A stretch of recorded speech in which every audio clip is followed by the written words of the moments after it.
After killing all the gnolls and saving the village, the townspeople decide to throw a party. Everyone gathers to celebrate. No one is left out. The scene shifts to Finn, who shouts, "You can't possibly leave right away. Please, allow us to treat the hero of our village to something." She then turns to Ingrid and says, "But now they're even more excited than we are." Ingrid replies they already swung through once just to greet us. At the table sit Ingrid, Luagarn, Finn, Esther, and Kreis. Seeing the spread, Kreis asks what's with this mountain of food? Ingrid explains each family brought out what they call their secret specialty, especially that apple wine. They say there are only 2 bottles of it. The moment Kreis hears there are only 2 bottles, he samples it and immediately says if we sell this to the border guard, we'd make a fortune. He only thinks about money. Esther asks Ingrid to give her some wine, and as he pours a little into her mouth, he murmurs, "I appreciate the hospitality, but I can't help but feel like we're consuming the village's precious food." Lugarn cuts in, "So what? It's a token of thanks from the people you saved. Can't you be a little happier about it?" The village chief, already tipsy, and another elder watch Ingrid and his friends. The chief declares, "I've decided. I'm marrying my daughter to squad leader Ingrid." The other elder slurs, "Of course, there's no better groom than him." A woman listening to their conversation yells she's 5 years old. "What nonsense are you talking about?"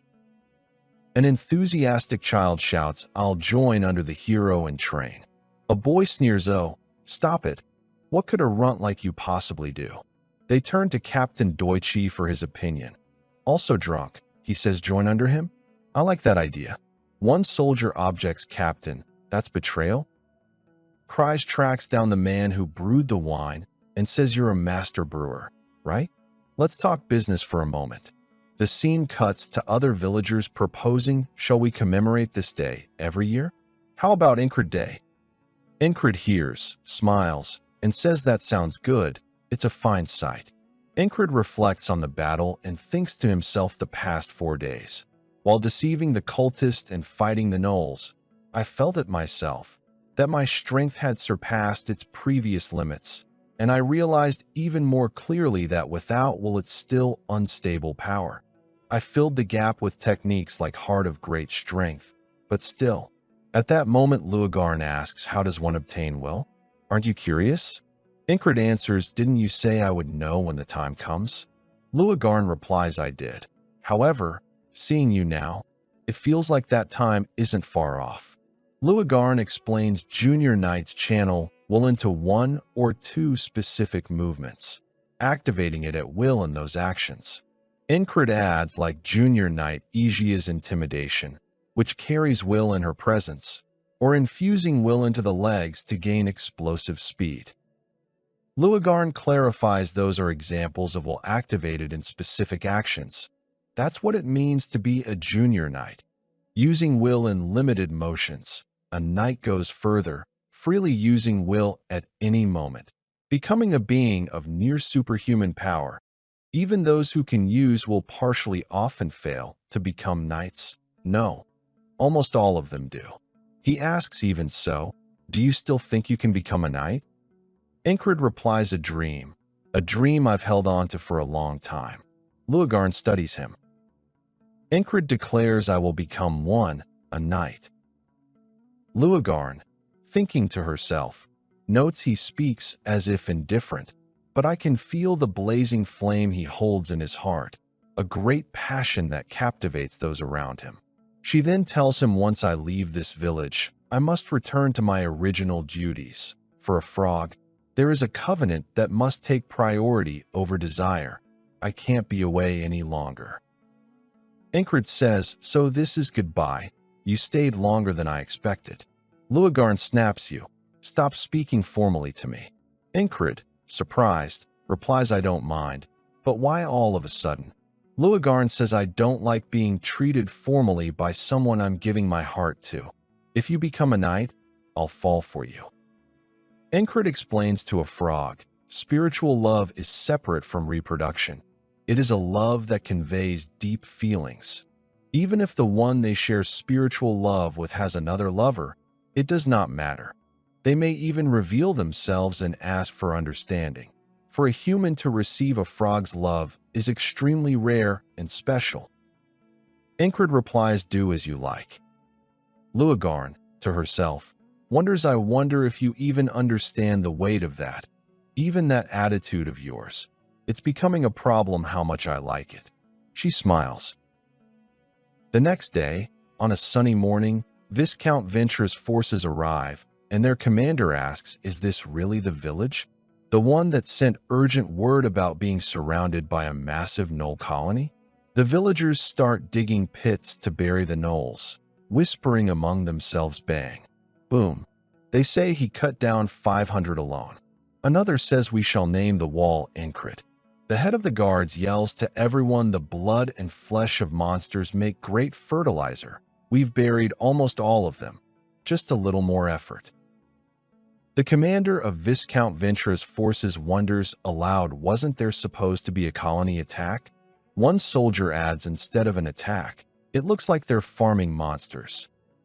The village chief approaches and asks, "Are you Viscount Venture's men?" He continues, "Looks like this was a wasted trip.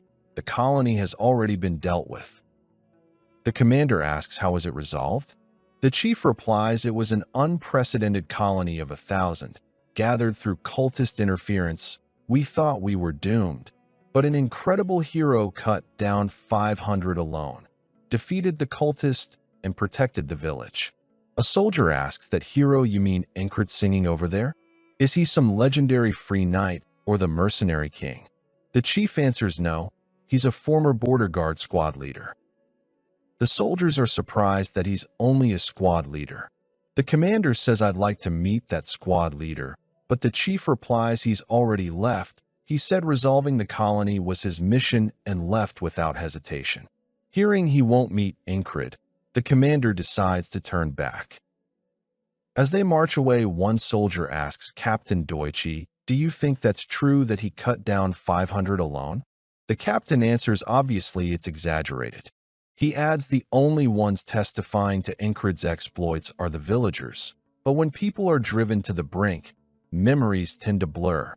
The gnoll corpses have already been buried, so it's hard to verify. But it was probably 50 at most, not 500. A soldier sneers, "Just the bluster of a mere squad leader." The captain concludes, "Though it's true that squad leaders saved the village, an arrogant fool inflating his own fame. If we meet him next time, it'd be good to teach him his place." The scene cuts to Encrit and his friends heading off somewhere.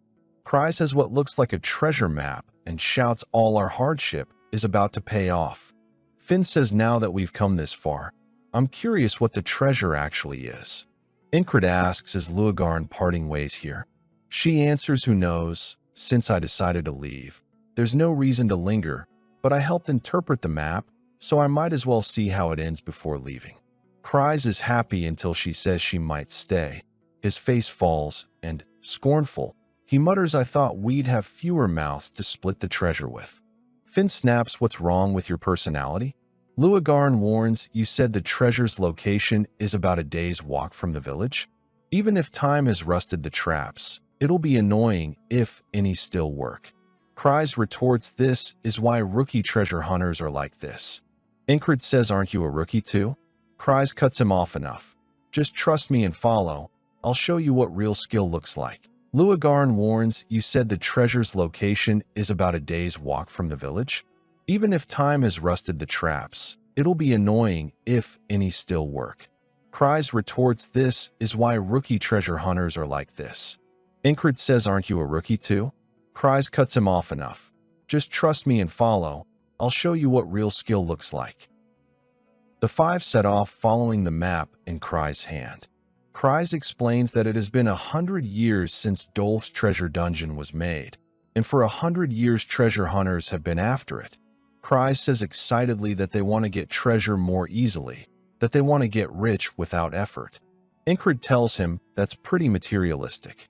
There is a rock nearby, and Cries decides to move it, saying, "Let's see, according to the map, this rock." He shifts it, and they find an entrance with stairs leading underground. Once they find the entrance, Cries doesn't stop and keeps checking the map. The others step up to the opening, and Finn asks, "Isn't this the entrance? Where are you going?" Cries explains as he moves a little farther ahead that this is a technique born from treasure hunters' experience. He pulls out a shovel and says you guess the treasure room's location from the entrance and go straight there. It's called backdoor digging. He starts digging with the shovel and claims insane efficiency that just skips all the traps. Ingrid calls that just a trick. Cries replies, "But easy, right?" and struggles with the digging anyway, which Ingrid points out by saying it doesn't look easy. Cries rests for a moment, and Ingrid takes over, grabbing the spade and starting to dig. Esther helps by shifting the earth with her mattocks. Finn tells them they're just making trouble for themselves. Ingrid answers that tricks do work sometimes, though. Meanwhile, it grows dark, and Luagarn notes this, adding that it'd be better to spend the night below. In the end, Ingrid and Esther manage to dig the hole and find the passage down, and they also spot 3 gold coins. At the sight of the gold coins, Cries is thrilled and cries, "My gold coins." Finn prepares a rope to descend and says the ranger will scout first. She goes down, and at the end of the tunnel notices a sword stuck in the ground with a chest in front of it. Finn walks into that room and then calls the others down, saying looks safe to come down. Cries and the others climb down, and he asks Finn what about traps. She answers no sign of any, adding that a ranger can detect most traps by basic skill, and if she can't notice it, it would need magic involved. Luagarn adds that's too much for just one ancient rich guy to set up. Esther also enters the room, but is uneasy about the lack of traps and looks around.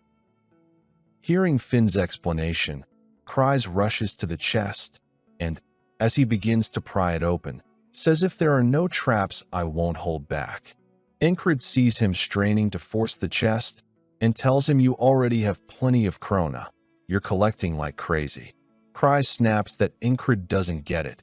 He's still far from enough, and continues that his salon will surpass being the best in the capital. He's aiming for branches across the continent. Ingrid asks, "Are you that desperate?" Cries, still trying to open the chest with all his strength, answers yes, of course. A salon is the best place to gather krona because only krona can save a life.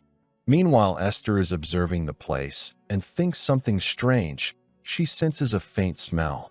When she looks toward Cries, she notices power spilling from the chest and immediately goes into a defensive stance, warning that that chest has a spell on it and telling him to get away from there. Big eyes. She lets out a roar to warn him. Cries hears it and is terrified, but in the meantime he manages to open the chest. A bubble of magic bursts out of the chest and expands very quickly, first engulfing Cries and then Ingrid. Finn and Luagarn try to escape, but don't make it and are caught too. Only Esther manages to get clear for the moment, but the magic bubble wraps the lower part of her body and then her head. It pauses at the doorway, and Esther slams into the bubble, which bounces her backward. Ingrid moves in, grabs her, and then says to Finn, "You said there were no traps." Finn replies this is a magic trap. "How would I know?" Luagarn adds this is bad. "We're completely trapped." Esther thinks to herself, "My mistake. If the smell hadn't faded because it's so old." Ingrid asks if she's all right, but she ignores him and with her mattock touches the bubble, thinking to herself that it's not a hard trap to dispel. But for the power to dispel it to gather, it'll take 2 days. Cries, stuck on the other side, is stunned and, looking into the chest, cries that it is empty. "My gold coins." He doesn't care that he's trapped in the room. He's desperate because he didn't find the gold he expected. Ingrid notices and mutters that guy even now. Finn points out it's not completely empty. There is a note. She picks up the note. It reads, "Only the one who obtains the treasure may leave. Did you come in by back digging? Sorry, but this is the only trap here." Luagarn repeats, "Sorry, but this is the only trap here." Cries cannot believe it. Finn adds, "So the technique was all useless effort?" Cries, furious, demands the chest is empty. What treasure are we supposed to get? And lashes out at Dolph, calling him bastard. Incred steps in and, pointing at the sword, says there's one thing left. Cries asks that old sword, and explains that the edge is worn after 100 years, but the core is still strong. It's a good sword. He approaches the sword and says no matter how he looks at it, it's junk. Then sighs and concedes fine, it's the only treasure here anyway. He grasps it with both hands and is transported into an imagined place, a hall lit by lamps and filled with mist. Cries is stunned and asks where am I? And immediately an iron-armored man appears and charges an attack. But before it hits Cries, he drops his hold on the sword and screams like a child. The others are shocked by what just happened and Finn asks what's wrong? Cries responds, looking around, that some crazy guy came chasing with a sword. Then he sees that he's back among the others and says he disappeared. Finn asks, what do you mean? She then approaches the sword, grabs it, and is pulled into that imagined place with the iron-armored man poised to strike her. She releases the sword and screams, damn.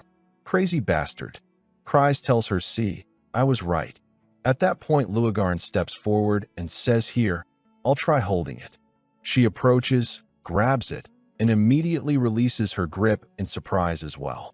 Incred observes quietly that Frog's skin has a unique slickness, that Frog weapons, the loop weapon, have a ring on the handle, but that sword doesn't even have a pommel, so it's hard for a frog to hold. In fact, Luagarn manages to seize the sword and, gazing at it, says, I can see. I see him, the guy with the sword. She explains this might be a cursed sword with an evil spirit, and, according to Dolph's note, you must defeat the spirit and pull the sword to dispel the magic trap. Cries asks, can't we just ignore it and pull the sword? Luagarn replies, it'll split your head before that. Meanwhile, Incred approaches the sword, steps in front of it, and says a spirit-possessed sword. Physical attacks don't work on evil spirits. You need holy power or magic to drive them off. He decides to grasp it and, like the others, is pulled into that imagined place. He says during the fight with the cultists the sword shone with a light he didn't understand and drove off a spirit, but later it returned to being a normal sword. He continues that he can't rely on power he doesn't understand and wonders what method should be used to defeat this spirit. Immediately, the iron-armored man appears aiming at his head, but unlike the others, Incred decides to fight, seizes his sword, and blocks the blow. Surprised, and asking why does physical force work, Incred continues his desperate struggle against the iron-armored man. The sheer force of the opponent's blows sends Incred reeling, and he mutters to himself that while he thought this was an evil spirit physical force could affect, this entity is something else entirely. He realizes that if he can just subdue him, but he has no time to finish the thought. The iron-armored man closes the distance in a heartbeat, lunging forward with lethal intent. Incred attempts to activate the strengthening technique Rem taught him, but nothing happens. He stares in shock, wondering why his heart of super strength isn't activating. The armored figure drives a thrust straight for his throat, but Incred parries with raw power and counters with a heavy lateral swing. The opponent ducks, slipping beneath the blade and instantly reappearing behind Incred's back. Incred realizes with a chill that the man predicted his every move. Before he can react, the iron-armored man swings from behind, severing Incred's head from his body. Suddenly, Incred is back in reality, gasping for air. Cries calls out to him as leader, and Finn asks if he is all right, while even Luagarn looks on, startled by his behavior. Clutching his neck, Incred feels the phantom pain of the decapitation. He is certain he just died to that spirit, but he wonders why he didn't return to today. He turns to Cries and asks how much time has passed. Surprised by the question, Cries tells him it has only been a moment, barely 5 seconds. Incred calculates that the fight felt like it lasted over 20 seconds, realizing the flow of time is warped. The space inside the sword is a separate reality from the world outside. He bluntly informs the group that he just died to the spirit. Finn and Kry's immediately drop into combat stances, with Kry shouting about what might be standing in front of them and Finn panicking, asking if the thing they are facing is a spirit. Luagarn reaches out and touches Incred, noting that he looks perfectly alive and concludes that dying inside that space doesn't physically affect the body. Incred is speechless at their frantic reactions, but tells Luagarn that he crossed swords with the entity, describing its movements as high-level, orthodox swordsmanship that could read his every attack. Luagarn realizes this isn't a typical cursed blade. She explains to the group that the sword is a tutor. Long ago, a genius mage wanted to pass his abilities to his descendants, so he turned a human into a spirit and sealed them within the sword. However, the mage didn't understand the human soul. The human trapped as a tutor had their mind and soul torn apart, becoming obsessed only with passing on skills. Even if the holder goes mad and dies countless times, the teaching never stops. One must fully learn the skill the tutor teaches and surpass the tutor with it. Only then is the soul freed and the lesson ended. The treasure Dolph mentioned wasn't gold. It was the swordsmanship itself. Kry's is devastated, unable to believe they found a lesson instead of the gold coins he expected. Luagarn warns Incred to give up, stating that a human mind cannot endure the trauma of repeated death without becoming irreversibly insane. What she doesn't know is that Incred has already died at least 1,000 times. To him, this is nothing. While Kry's wallows in guilt and Finn hopes the barrier will weaken, Luagarn suggests that if the hilt had a ring, she could pull the sword free. Kry's offers to take responsibility, but Incred ignores them all, simply stating that he will do it. As he reaches for the blade, Luagarn grabs his hand and tells him to stop. She acknowledges his strong will but asks if he thinks this is a joke, confessing she doesn't want to lose her future lover for nothing. Incred interrupts her, looking her in the eye and insisting this is something he can do. Luagarn is left perplexed by his unwavering confidence. Incred grabs the sword and is instantly transported back to the arena. The iron-armored man wastes no time, aiming for his head again. But this time, Incred ducks and quips that it's a rough welcome, asking if the spirit was waiting for him. As the duel resumes, Incred notes that neither his sixth sense nor his focus will activate. He realizes the only thing he can use here is pure swordsmanship. Incred strikes down with all his might, but the tutor parries and counters. Incred blocks the follow-up, his strength forcing the tutor's arm back before he swings for the head, though the armored man dodges.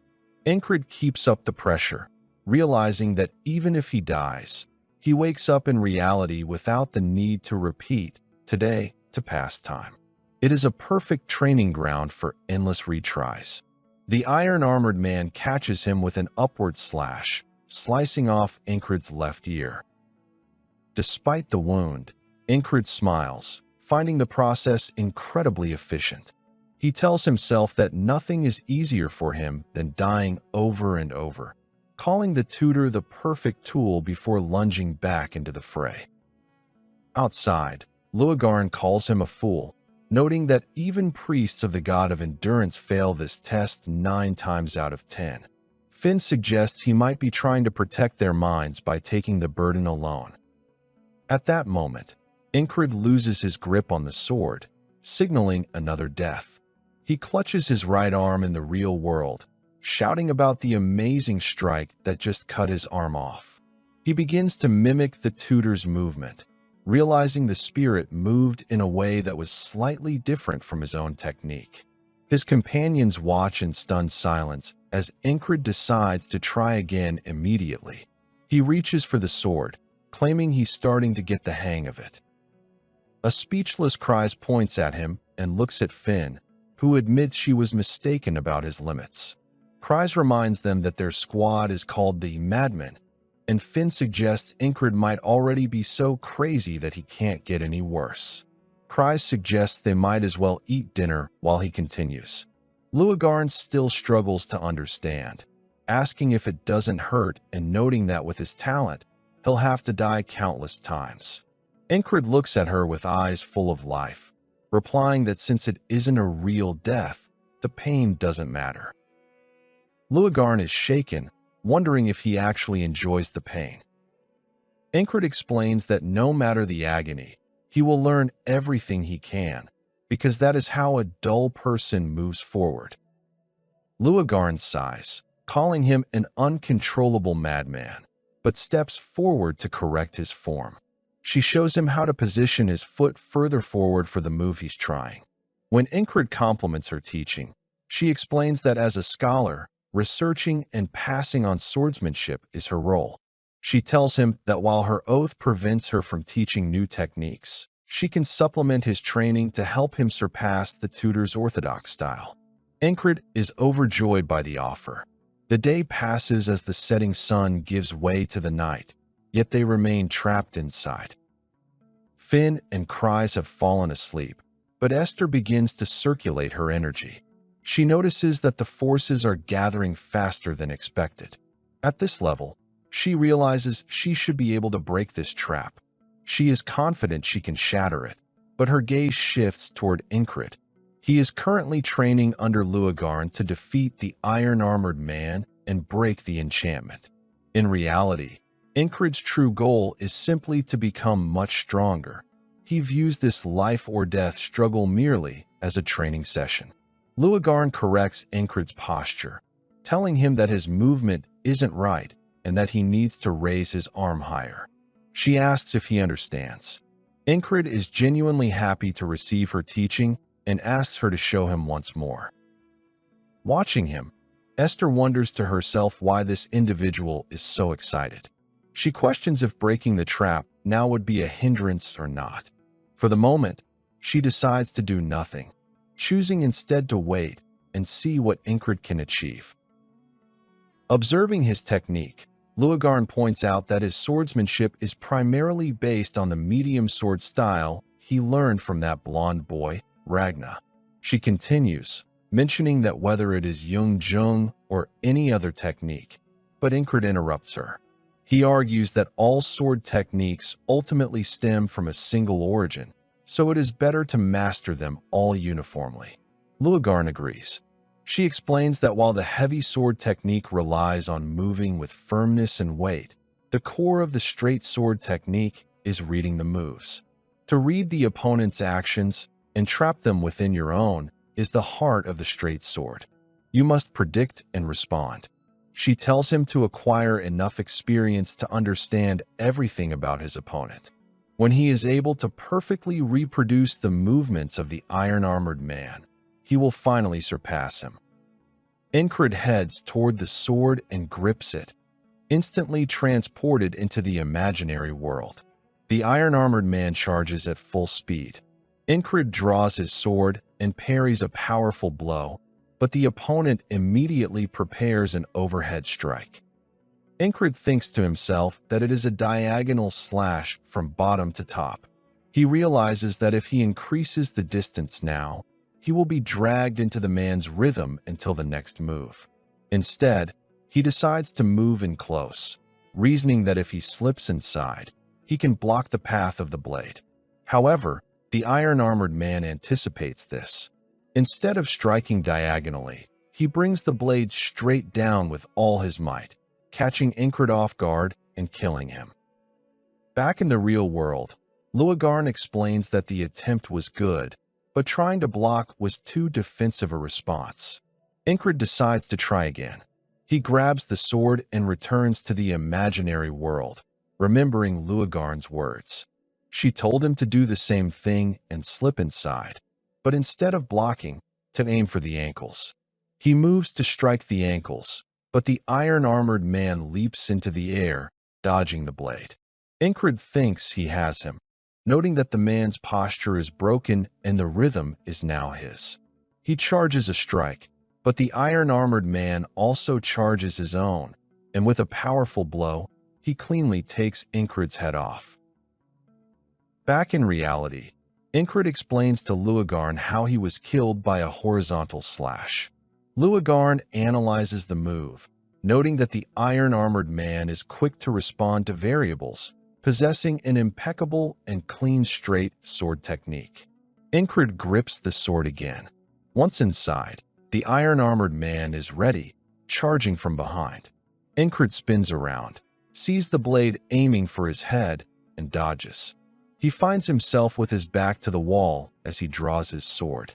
He thinks to himself that this is an excellent textbook, showing him everything right before his eyes.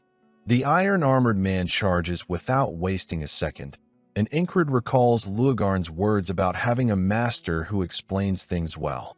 Seeing him approach, Incred is filled with excitement. He thinks about how fun this is and wonders if it's really alright to learn such high-level techniques so easily. He tells himself he made the right choice in following Cry's request to search for the treasure. He parries the iron-armored man's strike. Dawn arrives, and though he has died several times, he never gives up. Cries, Finn, and Esther watch as he trains with Luagarn, who continues to offer advice before he enters the world of the iron-armored man over and over again. A surprised Finn remarks that he spent the entire night doing this without a wink of sleep. Cries grumbles, saying that even if he's gone crazy, he should at least do it with some grace. Seeing Cry's attitude, Finn asks if his interest has vanished completely just because there is no treasure. Cry's retorts, asking why she persists with something that can't even be sold, unable to understand why anyone would be so passionate about becoming stronger. Looking at Incred, Finn wonders if that's the case, but then adds that she thinks she understands his heart. If you can move forward, you move forward. You don't stop at the limits set by others. Seeing Incred makes her realize this once again. Luagarn watches Incred and notes his strangely powerful will, which no amount of pain can stop. He has faced and repeated death at the hands of the iron-armored man hundreds of times without even blinking. She wonders if this is why he has become so skilled, to the point of perfectly reproducing every single movement scene during the fight. Having evaluated his talent with her own eyes, she knows this isn't a growth rate an amateur could achieve.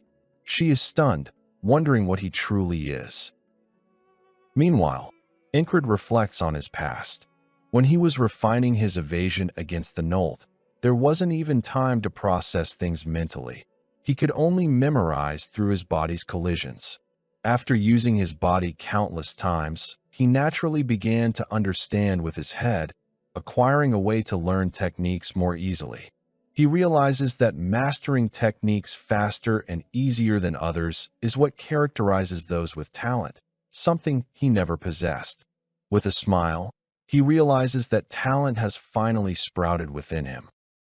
Luagarn speaks frankly, telling him his will isn't that of a human. It's terrifying and gives her the chills. Cries adds that he's surely possessed by an evil spirit. Finn suggests they should stop at a temple on the way back, and even Esther lets out a small roar. Incred tells them it's not necessary. Luagarn then declares that the training is enough and tells him to go and return only after surpassing the iron-armored man. Incred grips the sword and is transported back. This time, the iron-armored man does not attack immediately, leaving Incred surprised. Incred takes his stance and asks why he is just standing there, telling him to come at him as he has done before. For the first time, the iron-armored man speaks, telling Incred he has never seen someone like him before. He, too, is amazed by Incred's tenacity. A shocked Incred asks if he can actually talk.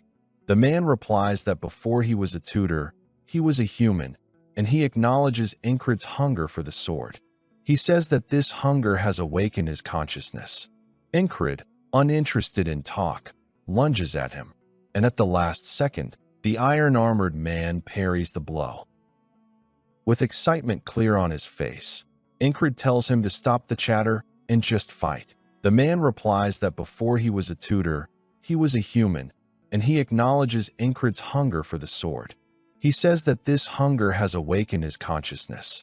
Incred, uninterested in talk, lunges at him, and at the last second, the iron-armored man parries the blow. With excitement clear on his face, Incred tells him to stop the chatter and just fight. The air is thick with the scent of ozone and ancient dust as Incred prepares for the final exchange. He charges into the fray, his heart beating with a rhythmic calm that contradicts the chaos of the battlefield. In his mind, a silent realization takes hold. He has faced the iron-armored man hundreds, perhaps thousands of times before in the relentless loops of his training. Every swing, every shift in weight, every subtle tell of the armored giant is now etched into his muscle memory. He can already read the enemy's moves before they even begin to manifest in the physical world. Across from him, the iron-armored man is a portrait of pure, unadulterated fury. He is incensed that Incred had the audacity to strike while he was still speaking, viewing the interruption as a slight against his warrior's honor. He bellows a curse, calling Incred a bastard, and flings himself forward with a momentum that seems to defy the laws of physics. Where his heavy greaves meet the earth, the ground itself groans and shatters, leaving a trail of cratered stone in his wake. Incred watches the behemoth approach, his eyes narrowed as he dissects the trajectory of the incoming blade.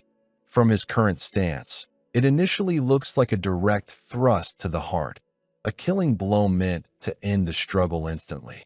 However, Incred's heightened perception notices a minute adjustment in the angle of the arm. No, he concludes, that specific tilt isn't for a thrust. It's a setup for a crushing blow to the head.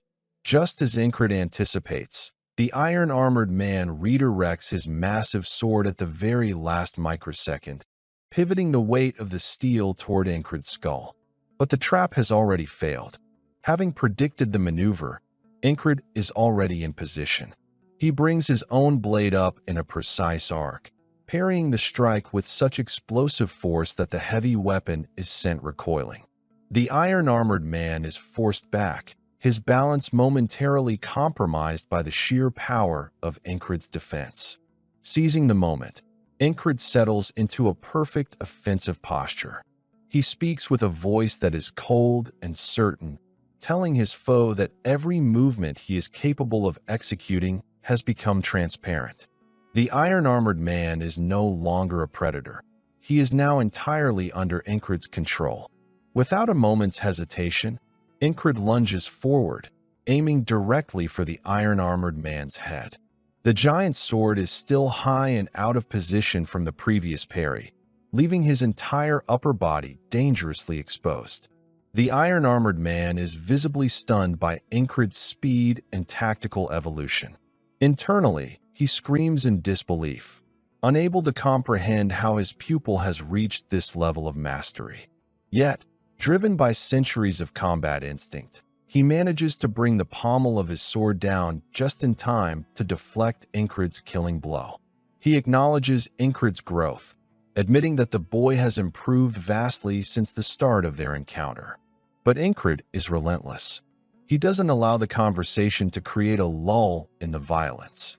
He immediately transitions into a powerful horizontal slash, a silver streak of lethality that slices through the air.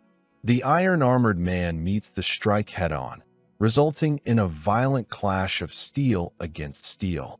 The impact is so heavy that the armored warrior is forced to retreat several steps, his boots skidding across the debris. He realizes with a sense of grim admiration that both Incred's predictive abilities and his fundamental swordsmanship have reached a state of flawlessness. The battle continues with a frantic, rhythmic intensity. Incred presses the attack without a single second of respite. The iron-armored man parries and blocks with desperate efficiency, but the tide has irrevocably shifted. Incred is now the master of the exchange. He targets the head once more, but the warrior ducks low, narrowly evading the steel. Attempting to exploit a perceived gap, the iron-armored man charges his own counterstroke, shouting that while Incred is fast, there are still openings in his guard. He swings with everything he has, but his blade finds nothing but empty air. Incred has already ghosted to the side, his movement as fluid as water. He mocks the giant's failed gambit, explaining that the opening was a bait. It was exactly what he wanted the iron-armored man to think. Before the warrior can recover, Incred strikes, his blade biting deep into the man's flank. The wound is catastrophic. The iron-armored man staggers, the weight of his own legend finally failing him. He falls to one knee, driving his sword into the ground to keep from collapsing entirely. He looks up at Incred, spitting out the word arrogant with his remaining breath. But Incred is a machine of finality now. He walks forward, uses his foot to pin the giant's sword to the dirt, and levels his own blade at the man's visor. With a tone of final, cold respect, he tells him that he fought well. The iron-armored man's eyes ignite with a brilliant, final light at those words. Incred drives his sword home, plunging the steel into the head of the tutor. Instead of red, a thick, black fluid, a manifestation of his corrupted essence, erupts from the wound. As Incred pulls his blade free, a magnificent blue aura begins to leak from the helmet, swirling into the air like celestial smoke. The iron-armored man's body finally goes limp and falls to the earth. Victory is finally his. Incred lets out a long, heavy sigh of relief, the tension of the life-and-death struggle finally leaving his muscles. He turns away, reflecting on the fact that he has truly surpassed the iron-armored man. He wonders to himself just how much stronger he has become through this ordeal. To truly gauge his new limits, he knows he needs to return to the world as quickly as possible and test himself against the strongest allies and enemies he knows: Rem, Saxon, Ragna, and Auden. As he dwells on these thoughts of future strength, the fallen warrior's body begins to dissolve, transforming into a shimmering spirit. To Incred's surprise, the spirit speaks, offering his genuine gratitude. He reveals that before he was bound as a tutor, his spirit had been shattered into fragments. His only dream in life had been to complete the lost sword art of his family, a pursuit he had researched obsessively until the very moment of his death. Incred, exhausted and perhaps a bit impatient, asks if the man has suddenly turned into a podcast narrator. The spirit is taken aback, admitting with a stutter that he supposes he has. Incred dismisses the sentimentality, reminding him that their time is running out. The spirit begs for just a minute, no, 30 seconds, to finish his thought. Incred demands he keep it brief, a request that leaves the spirit momentarily stunned. Quickly, the spirit explains that through their combat, Incred provided the missing inspiration he needed. Seeing his techniques reflected and perfected by Incred allowed him to finally complete the sword art that had been his life's work. The dream of his lineage is now realized, and it has been passed into Incred's hands. With a translucent tear tracking down his cheek, the spirit sighs that it is finally over. He confesses that he was actually becoming frightened because Incred kept returning to face him over and over, always wearing that same, unsettling smile. As his form begins to fade into nothingness, he tells Incred that he never wants to meet him again, not in this life or any other. Incred doesn't let him have the last word, reminding the spirit that he was the one who had been torturing and killing Incred slowly, loop after loop. Back in the physical world, the shimmering energy shield that had kept the group sequestered begins to evaporate. Cries and Finn stand frozen, watching in total disbelief as the barrier vanishes. Luagarn approaches Incred, asking with bated breath if he truly succeeded in the impossible task. With a calm smile, Incred confirms that the human soul residing within the tutor has finally found peace. He grips the hilt of his sword, pulling it from the ground. As he examines the steel, he notes that it has lost its supernatural weight. The sword is now absolutely normal. Cries is overwhelmed with joy, shouting that they can finally leave this place. However, Finn looks at the sky and suggests that since it is already midnight, they should perhaps stay one more night to recover. Incred continues to study the blade, remarking that the tutor, as he expected, required a significant investment of his time. Luagarn, hearing this, is surprised and asks if something specific happened to the tutor during the purification. In the shadows, Esther is paralyzed with shock. She stares at Incred, her mind racing as she tries to comprehend how a mere human could have accomplished such a feat. A short while later, the group decides to rest. As the others drift off, Esther remains wide awake. She creeps toward the sleeping Incred, leaning down to lick him in a strange, ritualistic gesture. Instantly, Incred's consciousness is yanked away. He finds himself standing in a breathtaking landscape, a garden he recognizes from his own memories, bathed in the ethereal glow of a vibrant aurora borealis. He is stunned, whispering that he knows this place. From the shadows behind him, Esther emerges in her human form.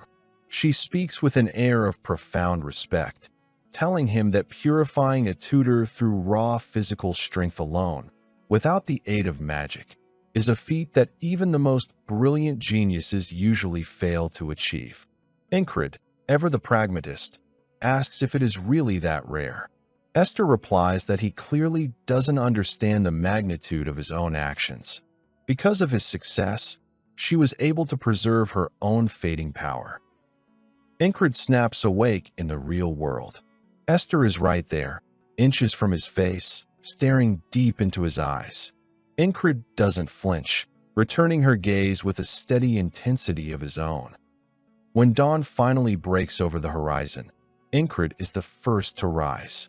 Cries sees him moving toward the clearing and asks where the captain is headed so early. Incred draws his sword with a fluid motion, answering simply that he is going for his morning training. Cries and Finn are left completely speechless. After 2 straight days of life-and-death combat with the iron-armored man, Incred isn't even considering a break. Cries can only shake his head in wonder, muttering to the heavens about what a relentlessly consistent and terrifying man their captain truly is. The sun crests over the horizon, more brilliant and piercing than any morning Incred can remember.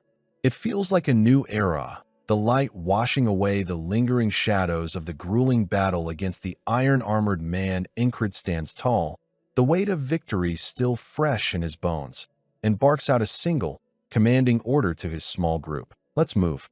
He looks back at Cries, who is dragging his feet with the grace of a wounded animal. Incred's voice cuts through the morning air, telling him to stop crawling and hurry up. But Cries is a man possessed by grief, not for a fallen comrade, but for a fallen dream. He is literally on his knees, hugging the shattered remains of the wooden chest where the gold was supposed to be. He looks up at Incred with tear-filled eyes, calling him a cold-hearted captain. In his mind, Incred is the only one who gained anything from this nightmare. He walked away with god-tier swordsmanship skills while Cries' dreams of early retirement and unimaginable wealth lay in splinters on the dirt. Incred stops and looks at the wreckage of the chest. He's genuinely curious, asking how the heavy container became so catastrophically damaged. Cries sniffs, explaining that the impact from the dissipation of the magic trap must have caused the wood to fracture and burst. He is about to give up entirely when a glint catches his eye.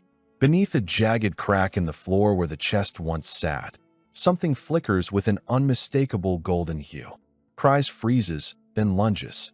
He shoves the heavy wood aside, and suddenly, the clearing is illuminated by a horde of ancient gold coins, sparkling more intensely than the rising sun itself. A pile of ancient treasure had been hidden in a subcompartment right beneath their feet. Cries' despair evaporates in an instant. replaced by a frantic, greedy energy as he begins shoveling the coins into leather bags. Once the loot is secured, the group prepares to depart. Cries, now beaming with joy, distributes the weight fairly. He hands heavy sacks of gold to Luogarn, Finn, and Incred, keeping his own share tucked tightly under his arm. He's finally found the fortune he was hunting for. However, Luogarn looks at her bag with a strange, detached expression. She quietly remarks that she has never been particularly interested in amassing wealth. Cry's reaction is instantaneous. He turns to her, his gaze sharp, and tells her that if she doesn't want it, she should give it back to him. But Incred quickly intervenes, his sense of fairness overriding Cry's greed. He tells her to keep it, insisting that it is only right to divide the spoils of war equally among those who bled for it. Still, Cries can't help but feel a bit slighted. He grumbles that even with the gold divided, the captain still walked away with an extra part of the loot, referring, of course, to the legendary sword of the tutor. Cries is still confused by Incred's choices. He mentions that a weapon belonging to a tutor is a relic that could have been sold for a king's ransom on the black market. He asks Incred point-blank if he has any intention of selling it. When Incred flatly refuses, Cries sighs, asking if he's truly that obsessed with blades. He wonders aloud if the sword-obsessed maniac has finally lost his leash. Incred doesn't take the bait. He looks down at his gear, noting that the swords he used during the Knoll massacre were already beginning to deteriorate. He explains that even this rusted tutor's blade, once polished and treated by a master smith, will serve him better than any common steel. For Incred, a sword isn't currency. It's an extension of his will. The time comes for the group to fracture. Luogarn stops, looking at the road ahead, and announces that this is where she takes her leave. Incred offers a simple, respectful nod, telling her he'll see her around. Cries waves her off with a friendly warning to stay safe, while Finn bows deeply, showing the respect she has gained for the mysterious woman during their journey. But as she walks away, Luogarn pauses. She turns back, catching Incred off guard. She looks him in the eye and drops a piece of advice that hits him harder than any blade. She tells him that if his ultimate goal is truly to become a knight, he should remember that he doesn't necessarily have to swear his loyalty to this specific country. With that cryptic parting thought, she disappears into the distance. Incred watches her go, the words echoing in his mind. Cries notices his captain's hesitation and asks why he isn't following or moving. Incred simply says he's coming, but internally, his mind is a storm of reflection. He remembers when he first had the dream of knighthood. He was far too young to understand what a country or border even meant. As he grew, he realized that being a knight meant being shackled to a nation by a vow of loyalty, something that felt fundamentally different from the pure dream of strength he once envisioned. He wonders to himself if there might be a different path, a way to be a knight without the chains of a crown. The scene shifts back to the base, where the atmosphere is thick with violence and sweat. Rem is standing before Ragna, his eyes burning with a sadistic intensity. He tells Ragna they are going to train, and he demands that Ragna stakes half of his life on this session. What follows isn't training, it's a slaughter. They head outside to train, and it quickly becomes clear that Rem has the upper hand. He moves like a predator, his strikes blurring as he overwhelms his opponents. But then it is Ragna's turn against Odin, and the sound of which shattering fills the air. Ragna's sheer power is enough to splinter Odin's practice weapons into toothpicks, leaving him disarmed and the outcome beyond doubt. Finally, Rem faces off against Saxon, and the two engage in an endless, high-speed exchange that seems like it will never conclude. Nearby, the regular soldiers are watching the spectacle, and they are visibly trembling. One of them whispers, asking if those men are even human or if they are monsters wearing human skin. Another admits he is too terrified to even set foot on that training ground while they are active. The morale of the common infantry is plummeting. One soldier looks down at his own sword with a sense of utter futility, wondering what the point of even trying is. He knows he wouldn't stand a chance against lunatics like them, and in a moment of despair, he lets his sword clatter to the ground. Hidden behind a tree, Paul watches the same scene. He's trying to psych himself up, calling the other soldiers useless cowards. He tells himself that he, Paul, will give everything to his training and die on this field if he has to. He claims he has been reborn as a motivated soldier, but his courage is short-lived. In the heat of their duel, Auden grabs Rem by the foot and swings him like a flail, slamming him directly into the tree Paul was using for cover. The wood explodes into splinters, and Paul nearly loses his mind with terror. He flees the scene, screaming, while Auden and Rem continue their brutal dance as if nothing happened. The battalion commander stands with Shinar, looking out at the chaos. He mentions the rumors circulating within the unit. People are calling this place a training camp for lunatics. He acknowledges that the regular soldiers are losing their drive after witnessing the gap in power. His solution is simple: separate them completely. He orders Shinar to proceed with creating an exclusive zone for these high-level fighters. Then, he shifts his tone, asking Shinar if it's true that she has been participating in these brawls herself. Shinar doesn't deny it. In fact, she was in the middle of a sparring match with Ragna. Rem watches them, mocking Shinar by asking if she isn't too busy as a company commander to be playing in the dirt. Shinar counters gracefully, stating that based on what she's seen, when her fiancé stays silent for too long, it's because he's about to do something unexpected.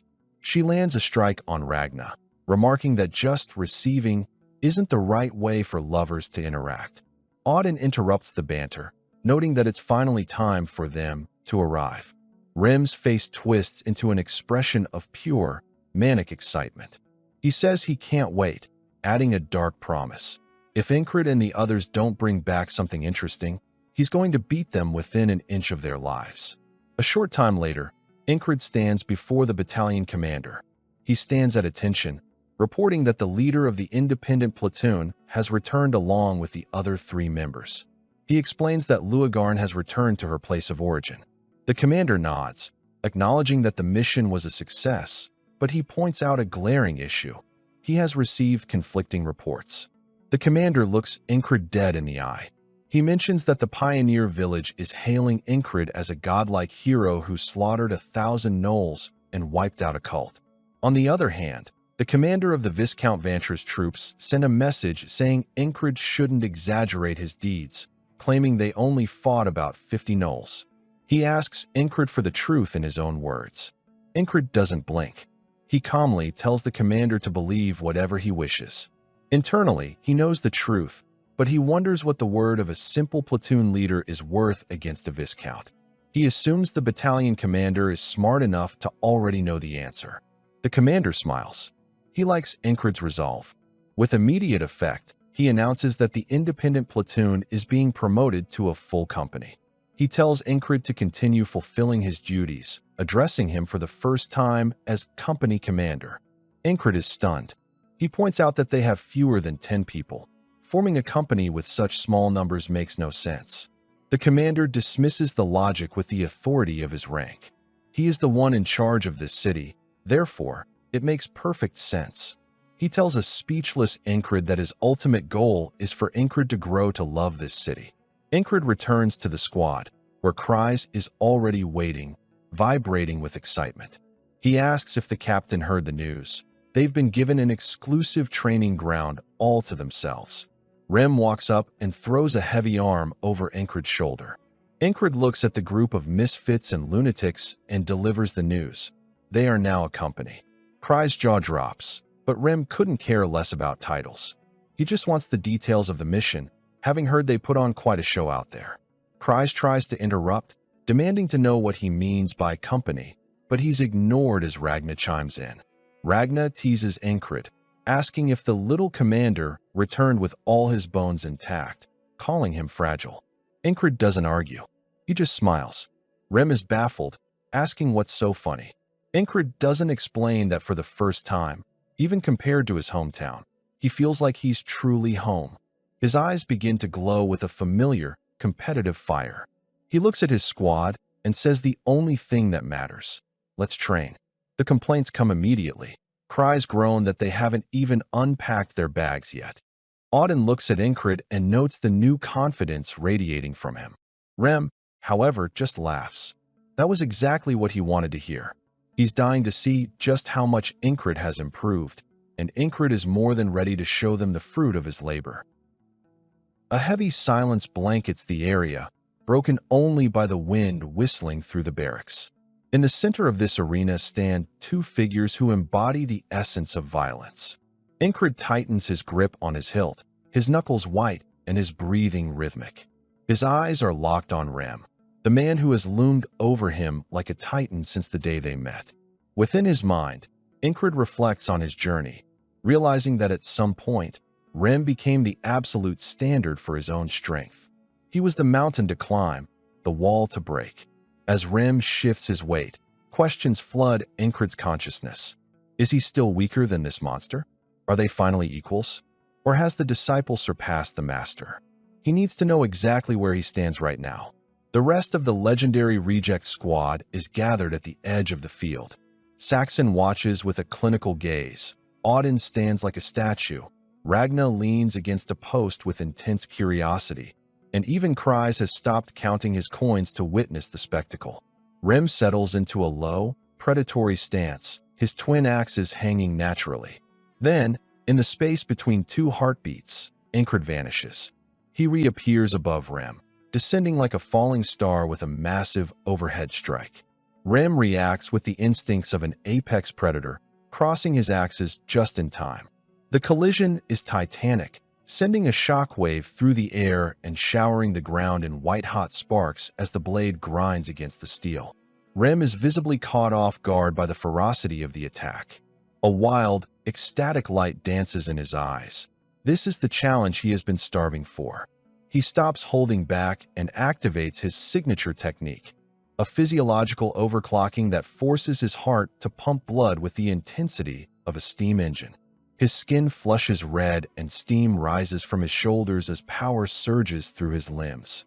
He grins at Incred, mocking him for coming on so strong from the start. Incred doesn't flinch. Instead, he ignites the very same technique he learned from Rem himself. With a cold smile, Incred fires back, telling Rem that if he doesn't take this seriously, he's going to get pushed back into the dirt. The provocation sends Rem into a state of pure excitement. He roars at Incred's confidence, daring him to show the full extent of his progress. With a violent twist, Rem shoves Incred's sword away and swings his right axe in a horizontal arc meant to cleave stone. Incred is no longer the clumsy soldier he once was. He parries with a flick of his wrist, creating another eruption of sparks. The two warriors become a blur of motion, exchanging a rapid sequence of strikes that rings out like a hammer on an anvil. Neither man yields an inch, their feet carving deep furrows into the ground as they struggle for dominance. Incred gathers his power, raising his sword high before bringing it down in a vertical cleave that carries the weight of his soul. Rem recognizes the danger and brings both axes together in a desperate block. The impact is so immense that the earth beneath Rem's boots shatters, yet he manages to redirect the momentum to the side. Incred's blade misses Rem's head by a hair's breadth and buries itself deep into the ground, sending debris flying in every direction. From the sidelines, Auden muses to himself about Incred's incredible physical development. He notes that even if Incred is relying on barbarian techniques, his underlying stamina has improved beyond recognition. Saxon is equally impressed by Incred's sudden mastery of coordination.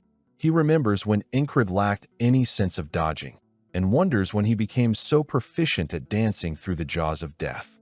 Ragna recognizes the forms being used, realizing that Incred is brilliantly blending the righteous sword technique with the heavy sword style, weaving different philosophies into one natural, lethal sequence. Back in the circle, Incred grips his sword with both hands, unleashing a powerful diagonal slash. The blow is so heavy it strikes both of Rem's axes simultaneously, forcing the giant to stagger backward. Rem is stunned, realizing his own battle rhythm is failing to break Incred's momentum. He thinks back to their earlier days when Incred was just a source of amusement, a pup to play with. But the man before him now is no toy. Rem feels a surge of genuine bloodlust and a thrill bordering on insanity. He realizes he would have to risk at least half of his life just to secure a victory. Rem puts his entire being into a massive swing that sends Incred flying backward. He immediately drops into a crouch, coiling his muscles for a final lunge. He curses under his breath, knowing that if he doesn't regain control, this won't end as a spar, but as a funeral. However, Incred recovers with superhuman speed, launching a lateral attack. Rem twists mid-air, barely evading a lethal cut, and manages to graze Incred's bicep. The smell of blood only fuels Rem's madness. He thinks to himself that he just needs a little more of this exquisite tension. Incred draws blood from Rem's flank, and in return, Rem opens a gash on Incred's shoulder. Incred doesn't slow down, pivoting to deliver a stinging cut across Rem's back. The sight of his own blood pushes Rem over the edge. He becomes obsessed with the feeling of risking his life and aims his axe directly at Incred's throat. The weapon streaks toward its target with terrifying precision. Incred, drained, lets out a weary sigh and allows his body to fall toward the right. Rem sees the opening and his heart stops. He realizes Incred hasn't been able to get his guard up in time. It is far too late to pull the axe back. In that fraction of a second, the squad moves as one. Ragna interposes his blade, shattering Rem's axe head before it can make contact. Simultaneously, Saxon and Auden leap in, grabbing Rem's arms and dragging him backward. Rem is left gasping for air, his chest heaving. Saxon scolds him, asking if he was really trying to kill the boy the moment they were reunited. Rem snaps back, demanding to know why they interfered and insisting he would have stopped on his own. Auden speaks up, admitting he understands why Rem lost control. The pressure Incred was applying was simply too much. Ragna looks at Incred with newfound respect, noting that while they knew he was growing, they didn't realize he had caught up to them so quickly. Incred sits in the dirt, gasping for air and covered in sweat. Kryze hurries over, suggesting that he pushed himself too hard and should rest. Incred looks up with eyes burning with fire, telling Kryze it's too early for him to collapse from just this. Driven by a manic competitive spirit, he looks at the three masters and asks who's next. To his surprise, Auden, Saxon, and Ragna all respond at once, claiming the next match. They stand in a tense triangle, debating who gets the honor of testing him, while Incred tells them to hurry up and decide. Rem watches from a distance, his mind drifting back to the past. He reflects on the impossibility of Incred's growth. On the day they first met, Rem couldn't have imagined this. In a flashback, we see the military base where Rem is busy tossing a regular soldier through the air while others whisper in terror. The soldier asks why Rem attacked him for just standing there, and Rem's answer is simple. He was bored. Just as Rem is about to deliver a finishing punch, Incred steps in. Rem stops and asks who this newcomer is. Incred introduces himself as the new squad leader. Rem remembers his internal reaction. Every leader assigned to them before had been a half-witted idiot. He recalls a bald commander screaming about respect who was promptly knocked out by Ragna for being in the way. He remembers a leader from Squad 444 who was immediately killed by the enemy, while the reject squad watched with indifference. He even remembers a cocky warrior who challenged them to a duel, only to be left in critical condition by Auden, who offered a mocking prayer for his soul. Back in their old dorms, Rem and Kryze had laughed about the cycle of incompetent commanders. Rem wondered if these men had their brains roasted to think they could bark orders at the rejects. Kryze suggested they were just ambitious fools seeking a shortcut to promotion. Rem had assumed Incred would be no different, just another idiot who didn't know his place. But Incred surprised them by doing the one thing no other leader had done. He ignored them. While Rem caused trouble, Incred spent every hour training. When an officer once demanded that Incred get Rem under control, Incred simply stopped his practice for a heartbeat. He turned to Rem, told him to do as the man said, and then immediately went back to his swings, completely unfazed. Rem had been left perplexed, wondering what kind of man could be so obsessed. Looking at the warrior Incred has become today, Rem finally understands that he wasn't just obsessed, he was destined. The flashback continues, pulling us deeper into the fractured memories of Rem as he reflects on the impossible distance Incred has traveled. He remembers a version of Incred that was a world away from the monster he is today, a man who wasn't just weak, but fundamentally outclassed by the brutal reality of the front lines. On a battlefield choked with the copper scent of blood and the heavy smoke of burning debris, a younger, greener Incred is shown locked in a desperate struggle against a single, unremarkable enemy soldier. It isn't a clash of heroes. It is a pathetic, grinding fight for survival. Incred's teeth are bared in a primal snarl of frustration, his muscles trembling so violently they threaten to give out as he tries to parry a blade that is slowly, agonizingly being pressed toward his face. Every inch of ground he loses feels like a death sentence. Just as the enemy's steel is about to bite into his flesh, an allied soldier streaks across the field, slamming a strike into the enemy's arm and effectively saving Incred's life. Incred collapses to his knees, his lungs searing as he gasps for air that tastes like ash. The soldier who saved him doesn't offer a hand or a word of comfort. Instead, he looks down at Incred with pure, unadulterated contempt, calling him a useless idiot who is only getting in the way and telling him to get the hell off the battlefield. From a distance, Rem watches this display, his eyes cold and clinical. He sees a man who lacks the spark, a man who is an obstacle to his own side. The memory shifts to the quiet, grueling hours of the night at the military base. Rem recalls watching Incred day after day, night after night, standing before a massive, scarred tree. The rhythmic, dull thud of wood against bark echoes through the camp as Incred swings his sword until his hands are a roadmap of blisters and blood. To Rem, watching this was like watching a man try to break a mountain with a pebble. He viewed Incred as someone who wasted an enormous amount of time on hopeless, empty endeavors, a human born without a single ounce of natural talent, trying to compensate with a stubbornness that bordered on insanity. One evening, after Incred finally collapses from sheer physical sfinimento, his body hitting the dirt like a felled log, Rem finally decides to speak. He looms over the broken man and asks why he bothers to exert himself so much, questioning if he's prepared to actually die from the strain of such meaningless effort. Incred, his voice a hoarse whisper, replies that if he dies here, then that is simply where his path ends. Rem scoffs, his pragmatic mind unable to grasp the logic. He argues that if death is the end of the line, then the effort makes even less sense. Why kill yourself for a goal you'll never see?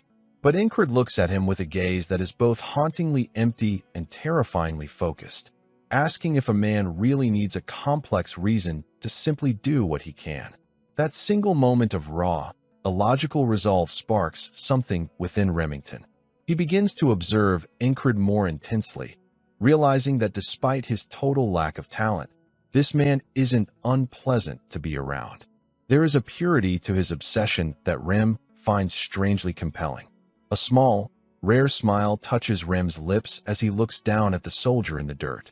He asks Incred a life-changing question. If he were to teach him a way to grow stronger, would Incred actually have the stomach to follow through? This was the origin of their bond. Rem explains that this was the reason he chose to first teach the captain the heart of the beast, a technique usually reserved for those with the instincts of a predator. He reflects on the initial frustration of that tutelage. No matter how many times he explained the flow of energy, no matter how much he demonstrated the beast's pulse, Incred didn't improve by even a fraction. Rem was on the verge of giving up entirely, convinced that some walls, like the wall of talent, were simply too high to scale. But then, the scene snaps back to the current battlefield, and the contrast is staggering. Incred moves through the enemy ranks like a phantom, his blade finding the gaps in armor with a precision that borders on the supernatural. He drives his steel straight through an enemy's throat in one fluid, cold motion.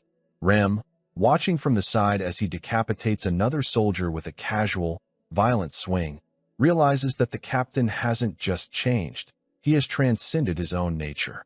Incred is growing at a rate that defies the laws of martial arts, evolving into something that even Rem can no longer fully predict. The narrative transitions to the heavy, claustrophobic silence of the dormitories later that night. Incred is lying on his bed, trying to find a moment of rest, but he can feel Rem's gaze piercing through the darkness like a physical weight. Unsettled, Incred sits up and asks Rem what the hell is wrong with him, questioning why he's staring with such intensity. He asks if Rem has done something stupid again. Perhaps he killed someone in a fit of rage or left another soldier crippled for life.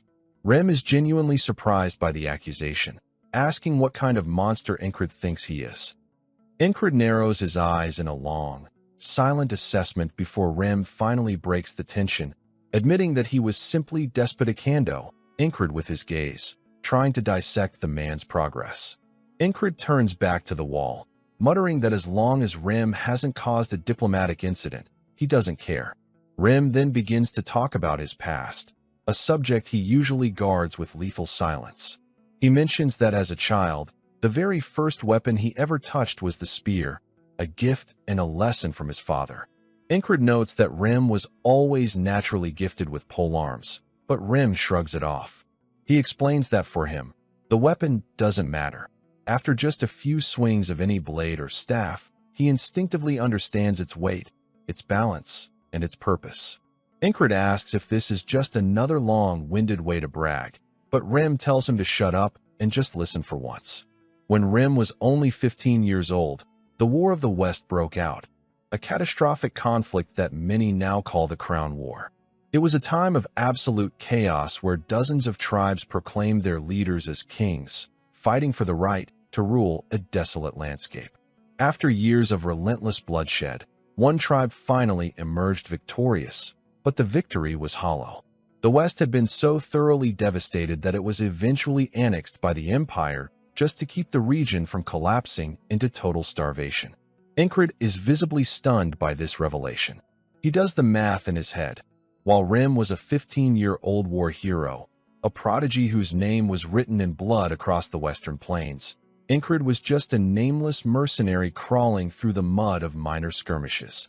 He reflects on the bitter unfairness of talent, how it makes the passage of time unequal for everyone. A year of life for a genius like Rem carries the weight of a decade for an ordinary man. The silence in the room stretches thin until Rem asks a question that cuts through the atmosphere. Does Incred truly, honestly intend to become a knight? Incred confirms it without a second's hesitation, noting to himself that the dream is the only thing that has kept him alive through the loops of death. Silence falls again for a few heavy seconds before Rem makes a declaration that sounds almost like a joke, but carries the weight of a vow. He will also become a knight. Rem expects Incred to laugh in his face, to tell him he's lost his mind, or to remind him that a man who strikes down his superiors is the last person the kingdom would ever dub a knight. Instead, Incred simply tells him to go for it. He says that if that's what Rem wants, then he should become a knight. This unexpected, simple acceptance catches Rem off guard, and he finds himself thinking that Incred is a truly interesting human being. As Incred begins to gear up for the day, he asks if Rem is going to join him for training.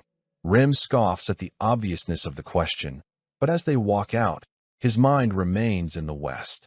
He thinks to himself that if he wants this fun to continue, he can't allow Incred to surpass him just yet. He explains that while the people of the continent think there is only one narrow path to knighthood, the West has its own legends. There, they have figures known as heroes, warriors who disbravarimed the continent in ancient times. Rem was the undisputed top candidate to become a hero before he left his homeland. Now, looking at Incred, he wonders if it's finally time to reclaim the destiny he turned his back on. The scene shifts abruptly to a grand, cold cathedral-like hall far from the front lines. A young man with flowing yellow hair and a gaze that feels like ice holds a holy book. This is the bishop, a high-ranking official of the cult, and he is interrupted by a priest who comes running through the hallowed halls in a state of total panic. The bishop calmly reprimands him, reminding him that a man of the cloth should never run, but the priest is too terrified to care. He whispers the urgent news into the bishop's ear. The bishop's expression shifts from calm to shock. They have failed to seize the pioneer village. More importantly, the failure was caused by a mere platoon leader. He asks if this leader is secretly a hidden knight, but the priest confirms that the man is a commoner through and through. He explains that Nerelia is a kingdom in total chaos, squeezed externally by enemies like the Aspen and the demon hordes, and fractured internally by the power struggle between the crown and the nobility. With so few knights to go around, Nerelia is a house of cards waiting to fall. The bishop reflects on the resources they poured into the Knoll hordes. The plan was to turn the village into a demonic kingdom, a strategic holy land that would allow the cult's teachings to swallow Nerelia whole.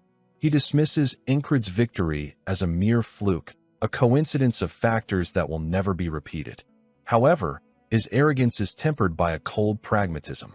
He declares that they cannot ignore a man who has dared to challenge the divine will. With a villainous smirk, he orders the priest to release that. The priest begins to sweat, his eyes wide with horror. He stammers out the name, the Manticore. The bishop looks out the window, essentially sentencing Incred to death. He notes that coincidences don't happen twice, and that according to the natural order of the world, it is time for the nameless platoon leader to go to God. The chapter ends with a terrifying sight: a monstrous soldier clad in dark armor, riding a nightmare creature with the head of a lion, the horns of a bull, and a lethal, segmented scorpion tail dripping with venom. The chapter opens with an urgent briefing between the commander and the local nobility, the atmosphere heavy with an almost suffocating tension. Surveying the room with a gaze that demands absolute respect, the commander asks if everyone has finally gathered. One of the nobles, a man clearly more concerned with his own comfort than the state of the realm, demands to know why they have been summoned so abruptly, noting with a huff that it isn't even the day for a regular meeting. The commander wastes no time on pleasantries and delivers the news like a hammer blow. The city of Martai has officially declared war on the border guard. The room erupts in a wave of panicked disbelief that borders on chaos. One noble exclaims in shock, questioning if this means total war is truly upon them again, especially considering how little time has passed since the end of the grueling and bloody battle against Aspen. To himself, the commander reflects on the complex, treacherous nature of their new enemy. Because of its ambiguous location, the city of Martai has always been a focal point for territorial disputes between Nalilia and the mercenary king of the East. Currently, the city belongs to Nalilia, but its history is stained with centuries of conflict. Many of its citizens carry Eastern blood and are born fighters who know nothing but the sword. Now, a ruthless man known only as the General rules Martai, and he is rapidly expanding his influence by turning the city into a powerhouse known as the Mercenary City. Shinar adds her sharp, calculated analysis to the discussion, noting that while the border guard is a military stronghold, it is also a vital strategic point for trade and commerce. She deduces that Martai is likely attempting to conquer the border guard to use it as a foundation to expand their reach even further into the heart of the kingdom. The commander nods in grim agreement, his eyes narrowed as he weighs the heavy cost of the coming days. One of the nobles, visibly enraged and trembling with a cowardice he tries to mask as pragmatism, asks what they are supposed to do. He argues that their soldiers are still exhausted from the fight against Aspen, and that facing Martai's massive, fresh army in their current condition is nothing short of a suicide mission.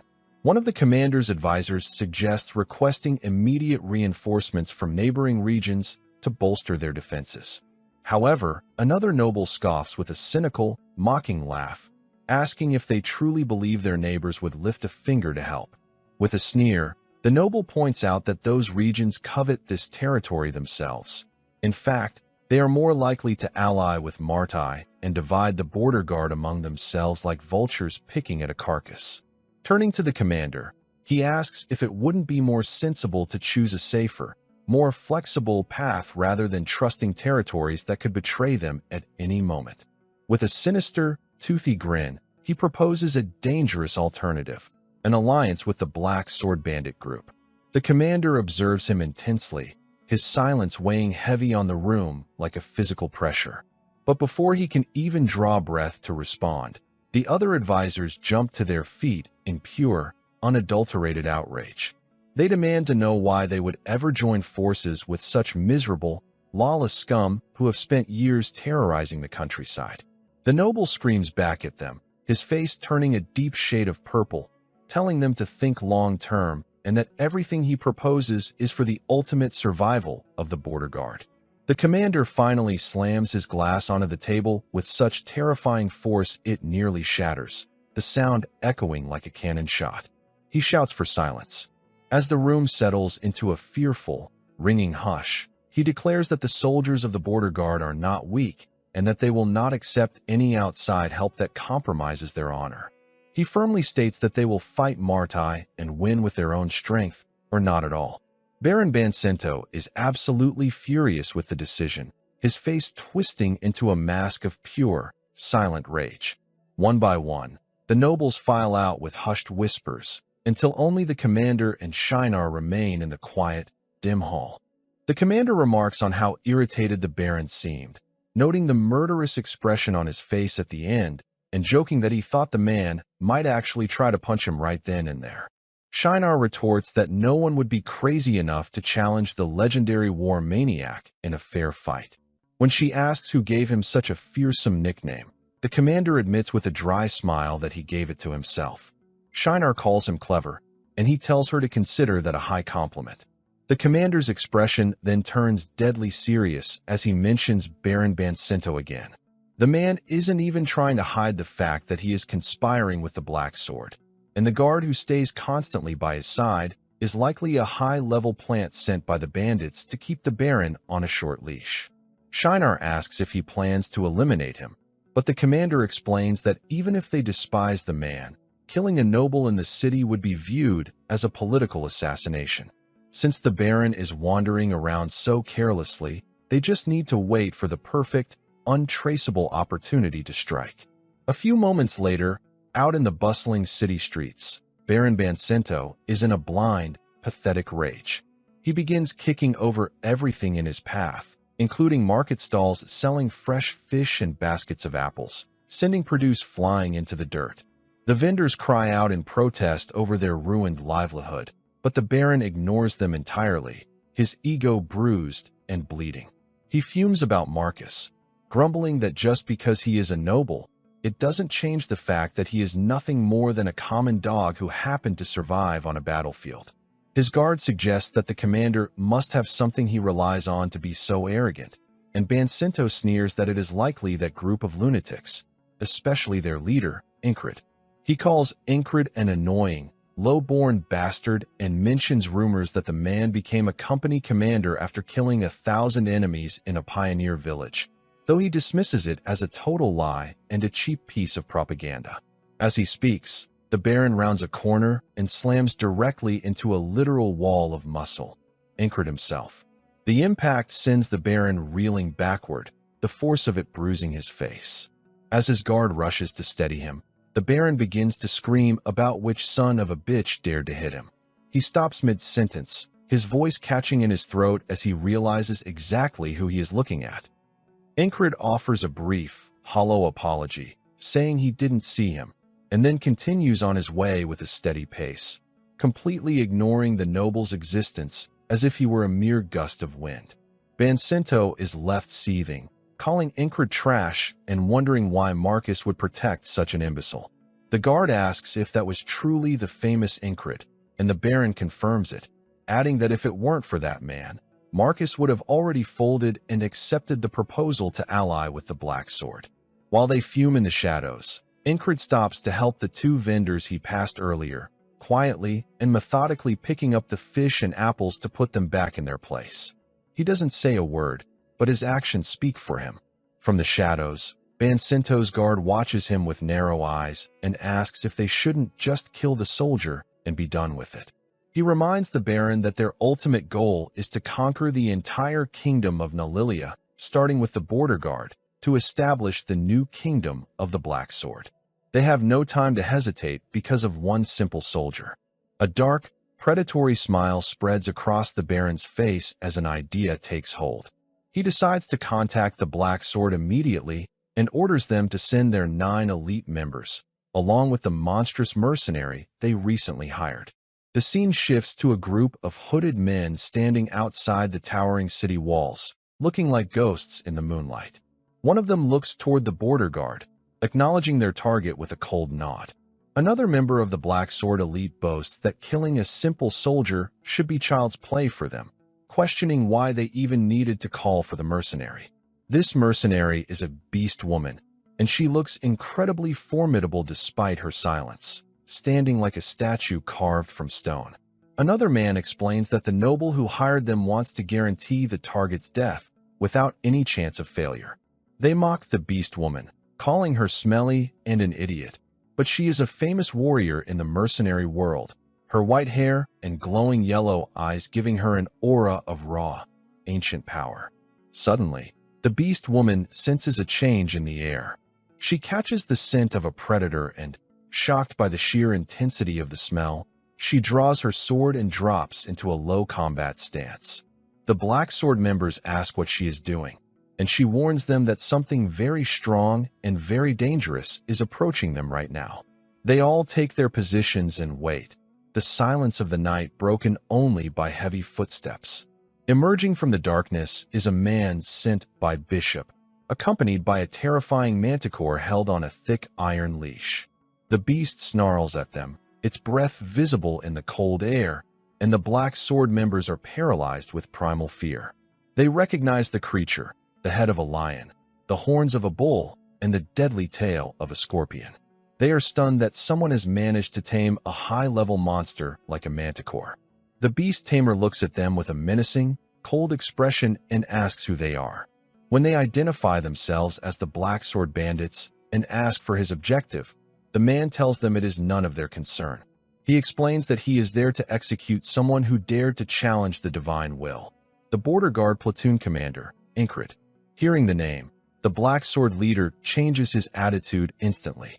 He tells the beast woman to lower her weapon and suggests to the tamer that their paths aren't entirely separate after all.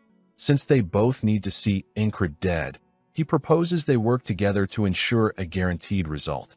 The tamer seems to find the plan acceptable, a dark glint in his eyes. Elsewhere, oblivious to the gathering storm of monsters and assassins, Incred is deep in his training. He is performing grueling, one-armed push-ups under the pale moonlight with two enormous boulders balanced on his shoulders, his muscles screaming and veins bulging under the impossible weight as he prepares for the war to come. The silver glow of a full moon hangs heavy over the training grounds, but for Incred, the beauty of the night is nothing more than a backdrop for his grueling labor. He continues to push his body far beyond its natural breaking point, a massive, jagged stone strapped firmly to his back. The weight threatens to crush his spine, yet he persists, grinding out repetition after repetition of squats.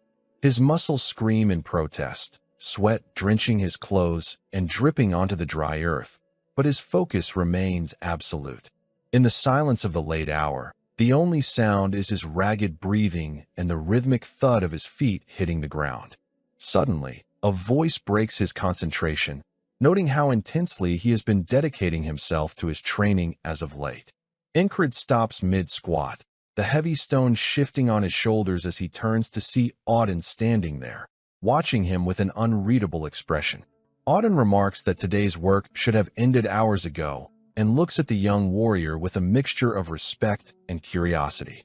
He asks what the commander thinks about taking a break. Instead of more training, he suggests that Incred join him on a night patrol to relax and clear his head. Incred remains silent for a moment, observing Auden's calm demeanor, before finally deciding to set the stone down and accompany him into the cool night air. The two men begin their walk along the high perimeter of the castle walls. The rhythmic clank of their armor provides a steady beat as they look out over the sleeping landscape.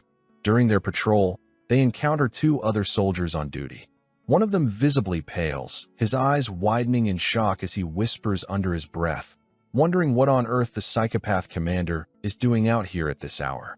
Incred overheads the remark, but remains unfazed, telling the men not to worry. He explains that this is merely an informal patrol, admitting that it has been quite some time since he allowed himself the luxury of a simple walk like this.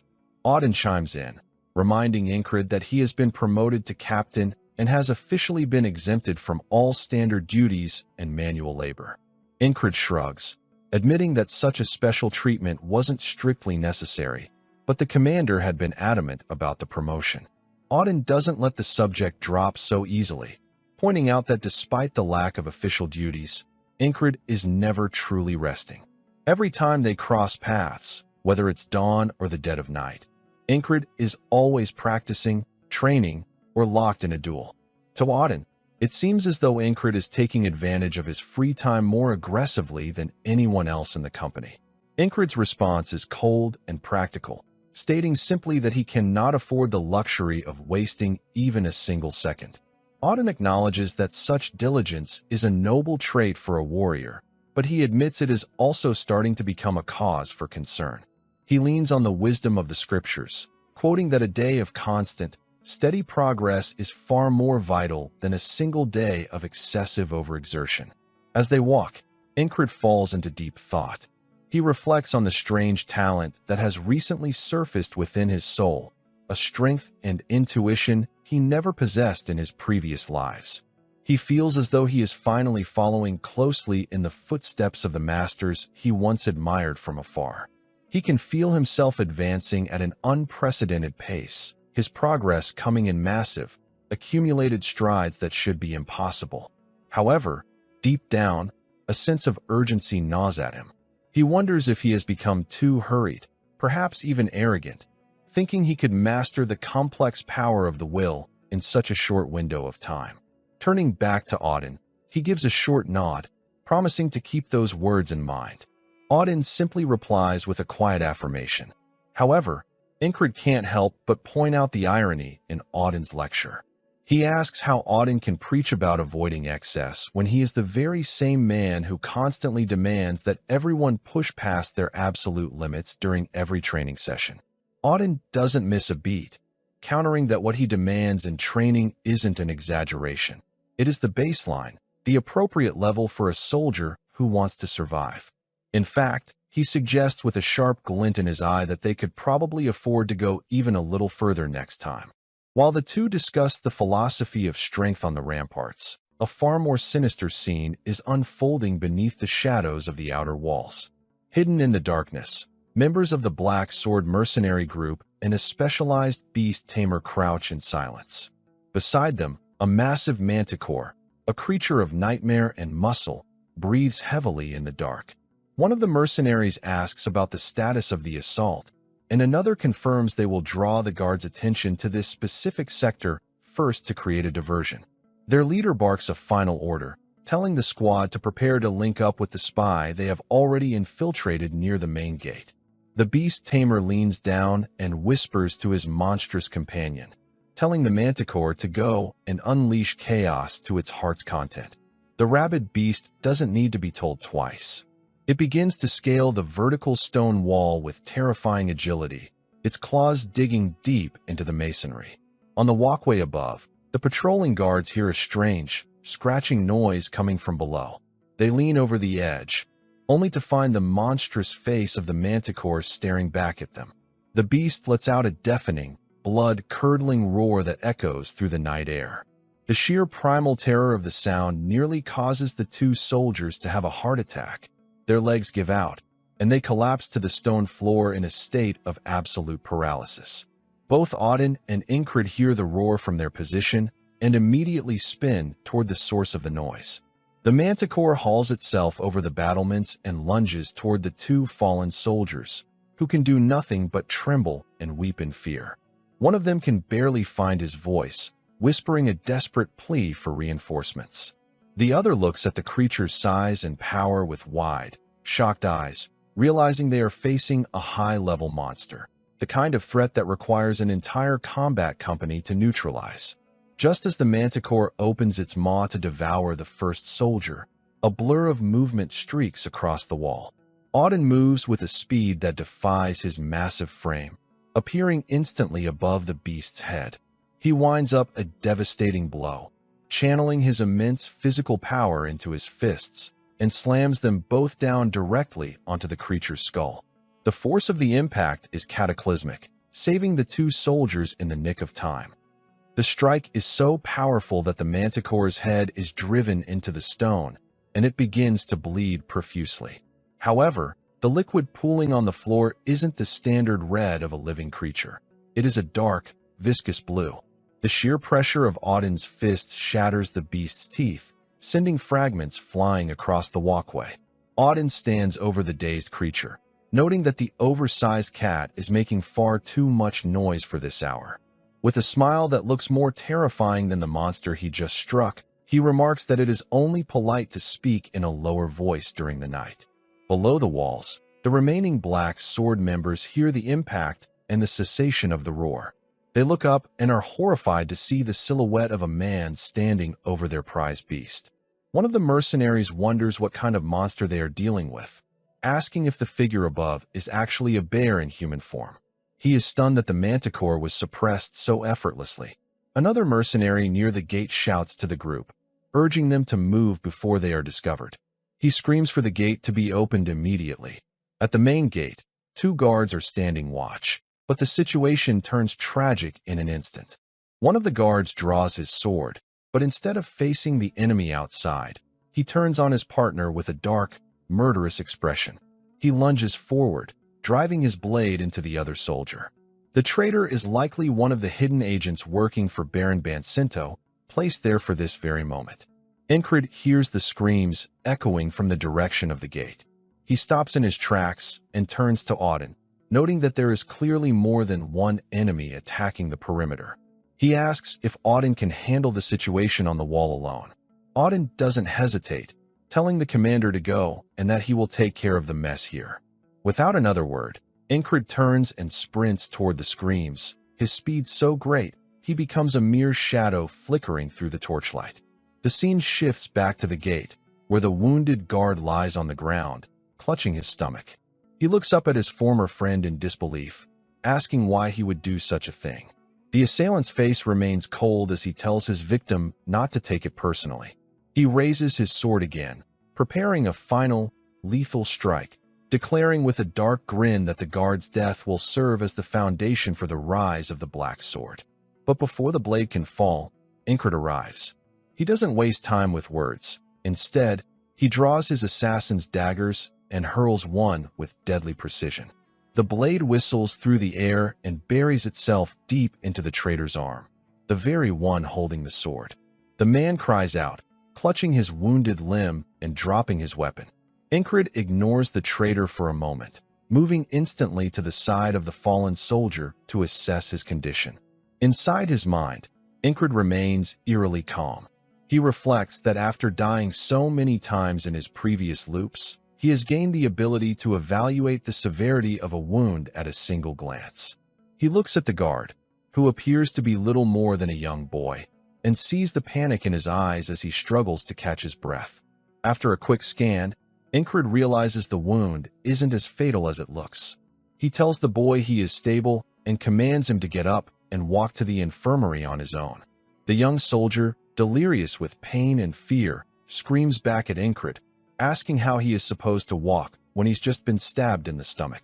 Incred's voice is dry and devoid of pity as he remarks that based on the volume of his screaming, the boy is clearly in much better shape than he claims.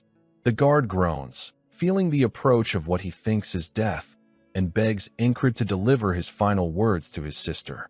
Incred cuts him off sharply, telling him flatly that he isn't going to die today. The traitorous guard, watching this exchange while holding his bleeding arm, realizes his mission has failed. He knows he won't be able to open the massive gate now and decides that his only option is to flee and save his own skin. He turns to run, but Incred is faster. Another dagger flies through the air, this time striking the traitor squarely in the leg. The man collapses to the ground, howling in pain. Incred turns back to the wounded boy and tells him that if he really can't move, the least he can do is keep his eyes on the traitor to make sure he doesn't crawl away. Incred then approaches the heavy wooden doors of the gate. He closes his eyes for a second, sensing the air and the vibrations from the other side. He estimates there are about 10 people waiting just beyond the threshold. He realizes the traitor's goal was to open this gate and let the main force inside. He reasons that even if this gate remains locked, an enemy this organized will eventually find another way in. To prevent a prolonged siege or a surprise breach elsewhere, Incred decides that it is better to take the fight to them. He unlatches the gate and opens it just a crack. Outside, the Blacksword mercenaries see the movement and cheer, thinking their spy has finally succeeded in opening the way. But as the door swings open further, they aren't met by their ally. Instead, they see Incred stepping out into the moonlight, his sword drawn and his eyes cold. He steps through and firmly shuts the gate behind him, locking himself outside with the enemy force. He stands alone, pointing his blade at the group of 10 men. The mercenaries freeze as they recognize the man standing before them. They realize with a mix of shock and predatory excitement that their primary target has walked right out to them on his own 2 legs. They begin to fan out, preparing their weapons to swarm him. Incred is genuinely surprised that they seem to know exactly who he is. He scans the group, noting that every single one of them appears to be a highly skilled combatant. However, his gaze eventually settles on a figure standing further back, a beast woman with the features of a wolf. He can sense an aura radiating from her that is far more intense than the others. He concludes that she must be the strongest among them. The beast woman, however, is not feeling as confident. The moment her eyes lock onto Incred, she begins to tremble uncontrollably. Her primal, animalistic senses are screaming at her, warning her of a level of danger she has never encountered before. She breaks out into a cold sweat as her sensitive nose picks up a scent that her instincts recognize immediately. To her, Incred doesn't smell like a human. He smells like a force of nature, like a man who has stood at the threshold of death 1,000 times. The other Black Sword mercenaries, oblivious to her fear, launch their attack and scally toward him. Incred doesn't hesitate. He charges his own power and delivers a massive, blindingly fast lateral swing. In a single motion, he cuts down the first man, followed instantly by 2 more who were close behind. As the bodies hit the dirt, the beast woman finally finds the words for what she is feeling. Looking at the carnage, she realizes with absolute certainty that the man standing before them is not just an opponent. He is an extremely dangerous monster in his own right. The chapter erupts into a symphony of violence and crimson spray. Blood arcs through the air, painting the stone walls of the fortress in shades of macabre red. Panic, cold and sharp, seizes the hearts of the station's soldiers as they scramble in a frantic, disorganized dance of survival. They scream in terror, their voices cracking as they witness the nightmare unfolding before them. They shout to one another, questioning the impossible, wondering how a manticore, a creature of legend and carnage, could have breached their defenses. They bark orders to man the ramparts immediately, but the chaos is absolute. The spray of blood doesn't stop. It continues to rain down as the soldiers desperately try to find their footing. They urge everyone into combat positions, fully aware that they are facing a high-level monster. In their eyes, the end has arrived. They tell each other to prepare for death, for what hope does a common man have against such a titan? Yet, amidst this whirlwind of fear, one man stands as a pillar of absolute, terrifying power. Auden is not merely fighting the beast. He is systematically dismantling it. With a calm that borders on the divine, Auden begins to slap the monstrous creature. These are not mere strikes.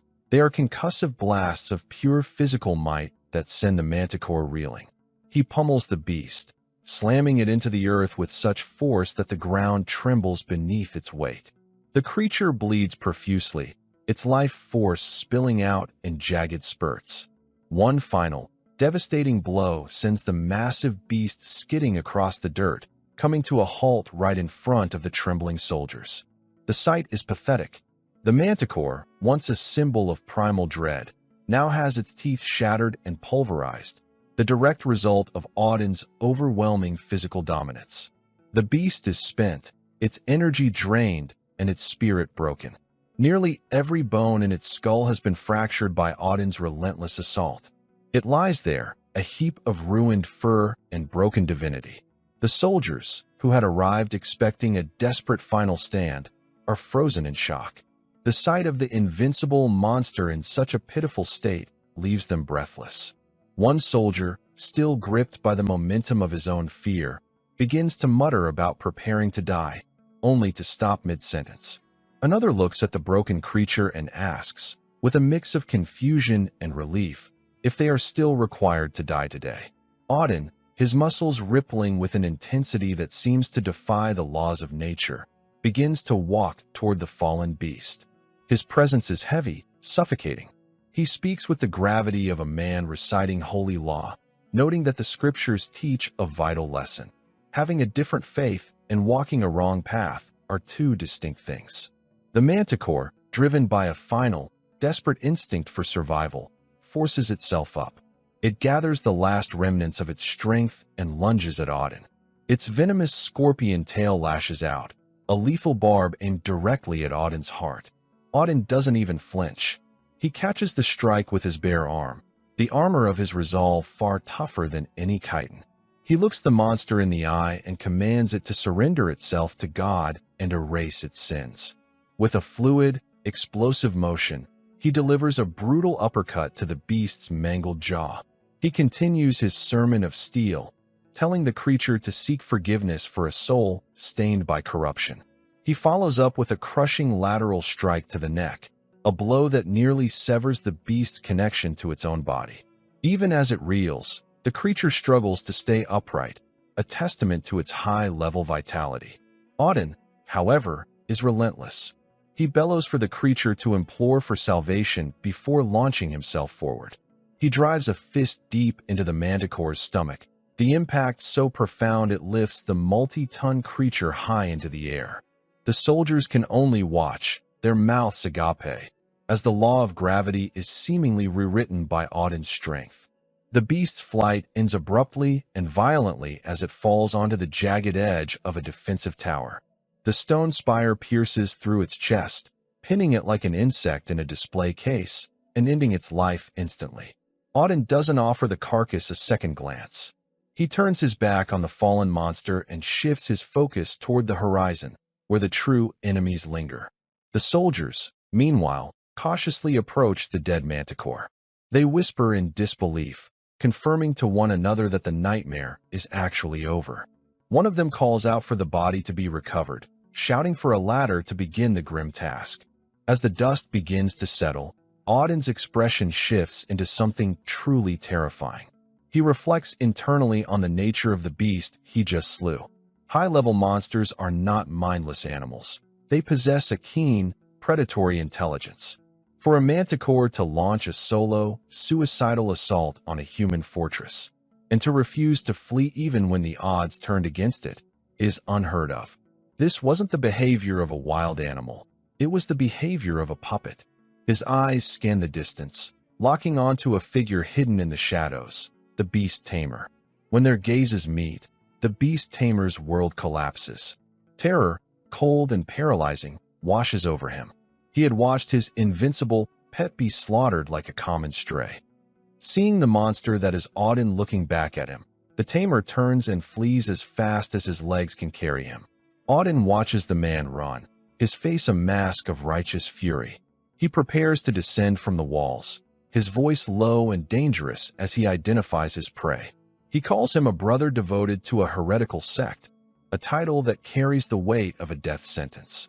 The beast tamer is in a full-blown panic. He pushes his body to the limit, his mind racing with the impossibility of what he just witnessed. He never imagined a madman existed who could stop a manticore with his bare hands. But Auden is already in motion. He leaps from the towering walls, descending like a vengeful deity. The impact of his landing creates a massive cloud of dust, and before the tamer can even register the sound, Auden is charging toward him.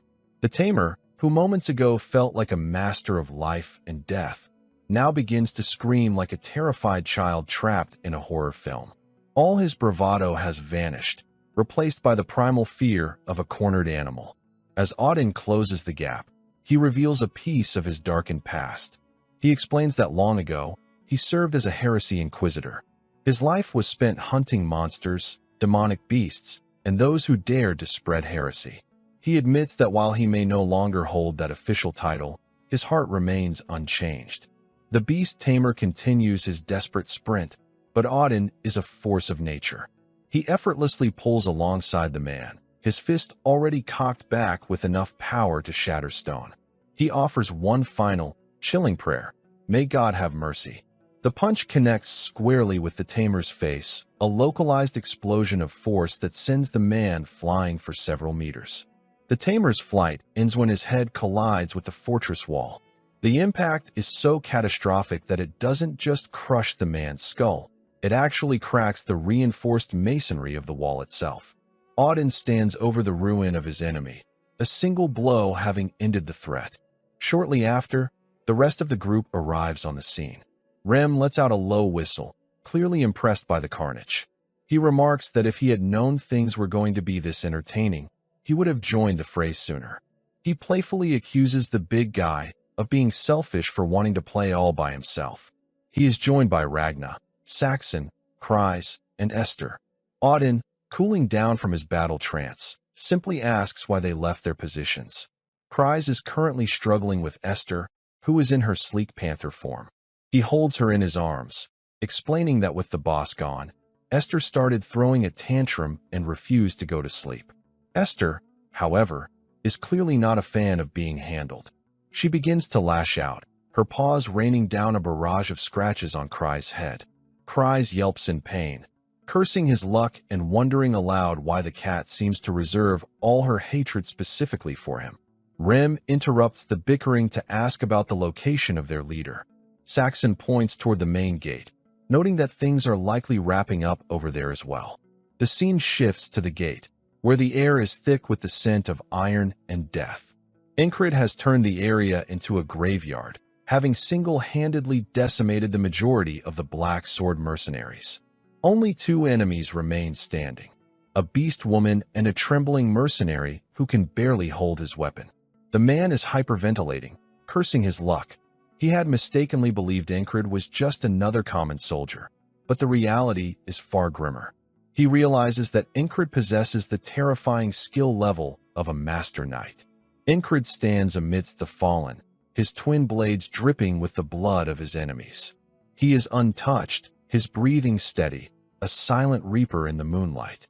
The beast woman, drenched in sweat and gasping for air, realizes the futility of their situation. A nervous, jagged smile flickers across her face as she acknowledges that this place will likely become her grave. She admits to herself that she has lived her life prepared for this moment, but there is a strange sense of honor in it. As her yellow eyes lock onto Incred, she feels a twisted sense of satisfaction. If she must fall, she thinks, let it be at the hands of someone this skilled, someone with such a commanding presence.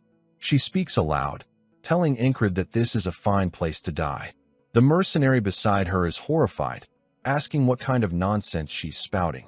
In response, she delivers a sharp elbow to his ribs, sending him sprawling to the ground in a bloody heap. She has no time for cowards. She turns back to Incred, her eyes burning with a newfound intensity. She tells him it's time to fight for real. As she begins to tap into her primal reserves, her body undergoes a violent transformation. She begins to shift into a true beast, her frame expanding and her muscles bulging. Incred watches the metamorphosis with a clinical eye. He begins to explain the fundamental difference between bestial monsters, like werewolves, and true beast men. He notes that when a creature has the appearance of an animal but possesses human characteristics, it is classified as a monster. However, if the form is primarily human but retains animal traits, it is a beast man. He continues his lecture as the woman's transformation reaches its peak. He explains that beast men have a wild core within them that can cause their fangs to grow, their fur to lengthen, and their appearance to shift slightly when provoked. But he admits, with a hint of genuine surprise, that he has never seen a beast man capable of transforming to this extreme degree. The woman has become massive, a towering wall of muscle and predatory intent. She lets out a low, guttural roar, telling Incred that she isn't surprised he's never seen anyone like her, because she's never encountered another of her kind either. With a burst of speed that belies her new size, she lunges at Incred. Her sword whistles through the air in a powerful lateral arc. She declares that even though she has accepted her death, she will not simply hand her life over. She will make him earn it. Ingrid doesn't give an inch. He meets her charge head-on, his blades clashing against hers in a shower of sparks. They exchange a flurry of blows, a high-speed dance of steel and fur. Despite her increased strength, Ingrid's precision is superior. He finds a split-second opening and slashes her hand, forcing her to lose her grip on her weapon.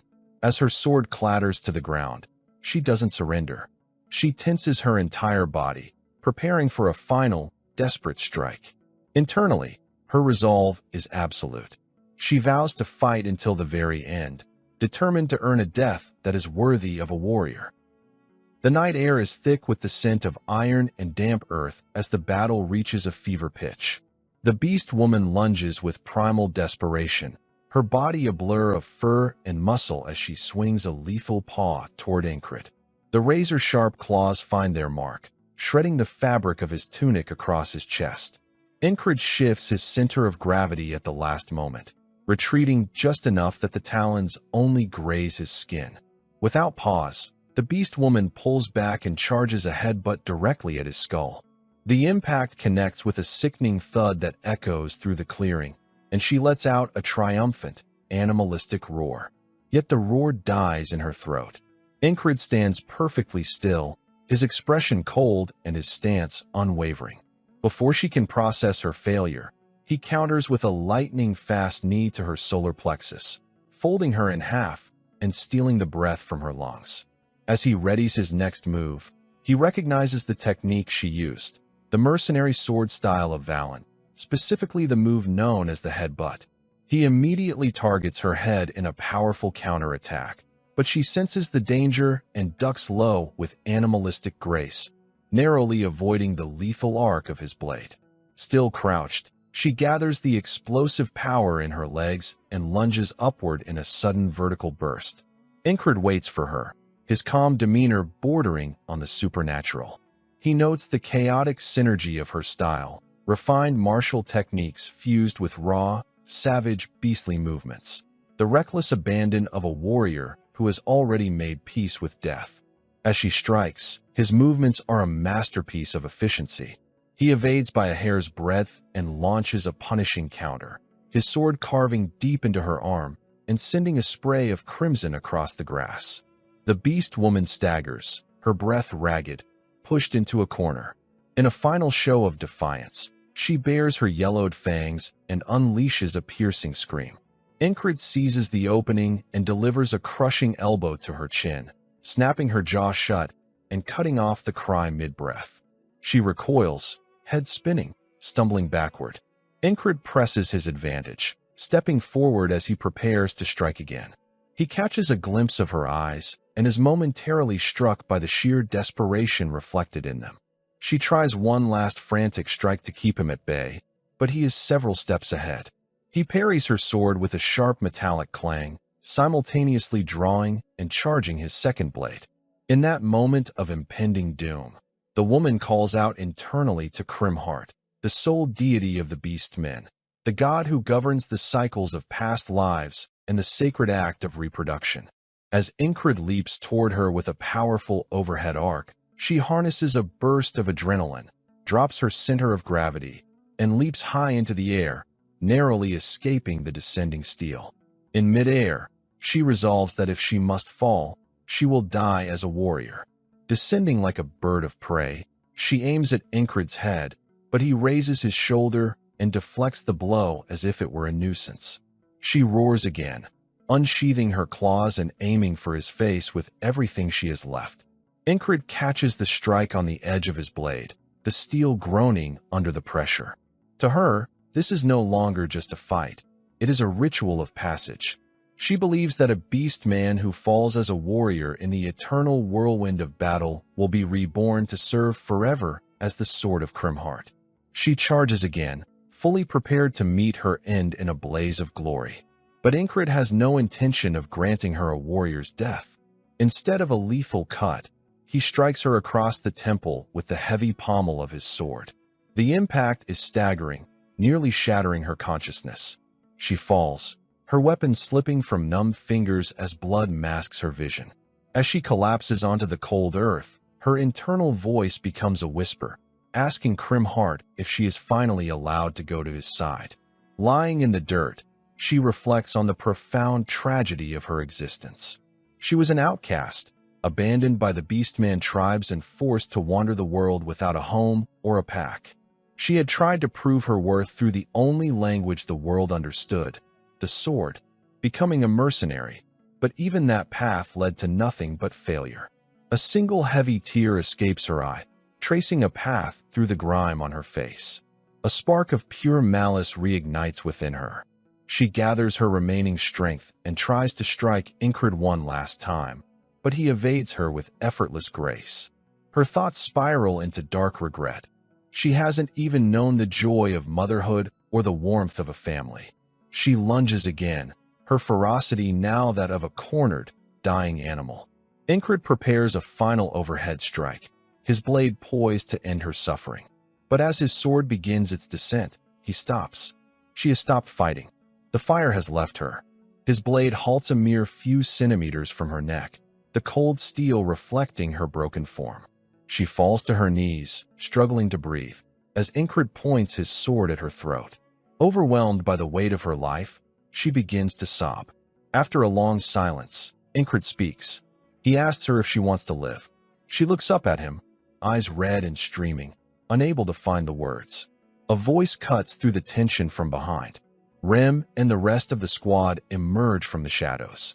Rem walks over and leans down to inspect the woman with undisguised disgust, wondering aloud whether they're looking at a monster or a beast man. Auden confirms she is indeed a beast man, detecting no lingering dark energy. Kryze hides behind Incred's broad frame and timidly asks where the woman came from. Rem, irritated by her silence, taunts her, mocking her tears and her strange appearance. The beast woman's grief turns to rage. She glares at Rem and calls him a bastard. Rem doesn't take kindly to the outburst and drives an elbow into her face, silencing her. Incred steps in immediately, sternly ordering Rem to stop. He turns to his men and reminds them that these attackers were part of the elite border guard, fighters of a special level or higher. If they want to uncover the mastermind behind the assault, they need at least one survivor to question. He turns back to the beast woman and commands her to tell them everything she knows. She continues to cry, but the realization sinks in that she has only prolonged her life a little while longer. The beastly tension leaves her body as she reverts to her human form, her features softening as she submissively holds out her hands to be bound. Incred watches the guards lead her away before deciding it's time to move on. As they prepare to leave, Esther arrives. Ragna gestures toward Esther, grumbling that the animal had only caused a scene because the captain wasn't around. He tells Esther she can finally go back to sleep. Incred places a comforting hand on Esther's head and tells her to go inside. He has a full report to deliver to the battalion commander. The scene shifts to the commander's quarters. The commander is visibly impressed that they repelled the invaders so effectively in the dead of night. Incred confirms the account and mentions the prisoner awaiting interrogation. The commander, however, waves the detail aside. He already knows this was the work of half-Baron Bancento. He had long suspected the man was plotting something, though the Baron had shown his hand earlier than anticipated. A thin, satisfied smile plays on the commander's lips. He praises Incred, calling him his crazy captain, and notes that thanks to this incident, they now have the perfect pretext to finally eliminate that troublesome man. Incred realizes the commander had been playing a far deeper game all along, and that the situation will resolve itself quickly. As he takes his leave, his thoughts linger one last time on the final fate of the beast woman. After the high-stakes confrontation with the general, Incred finally retreats to the dormitory, his footsteps echoing through the quiet halls.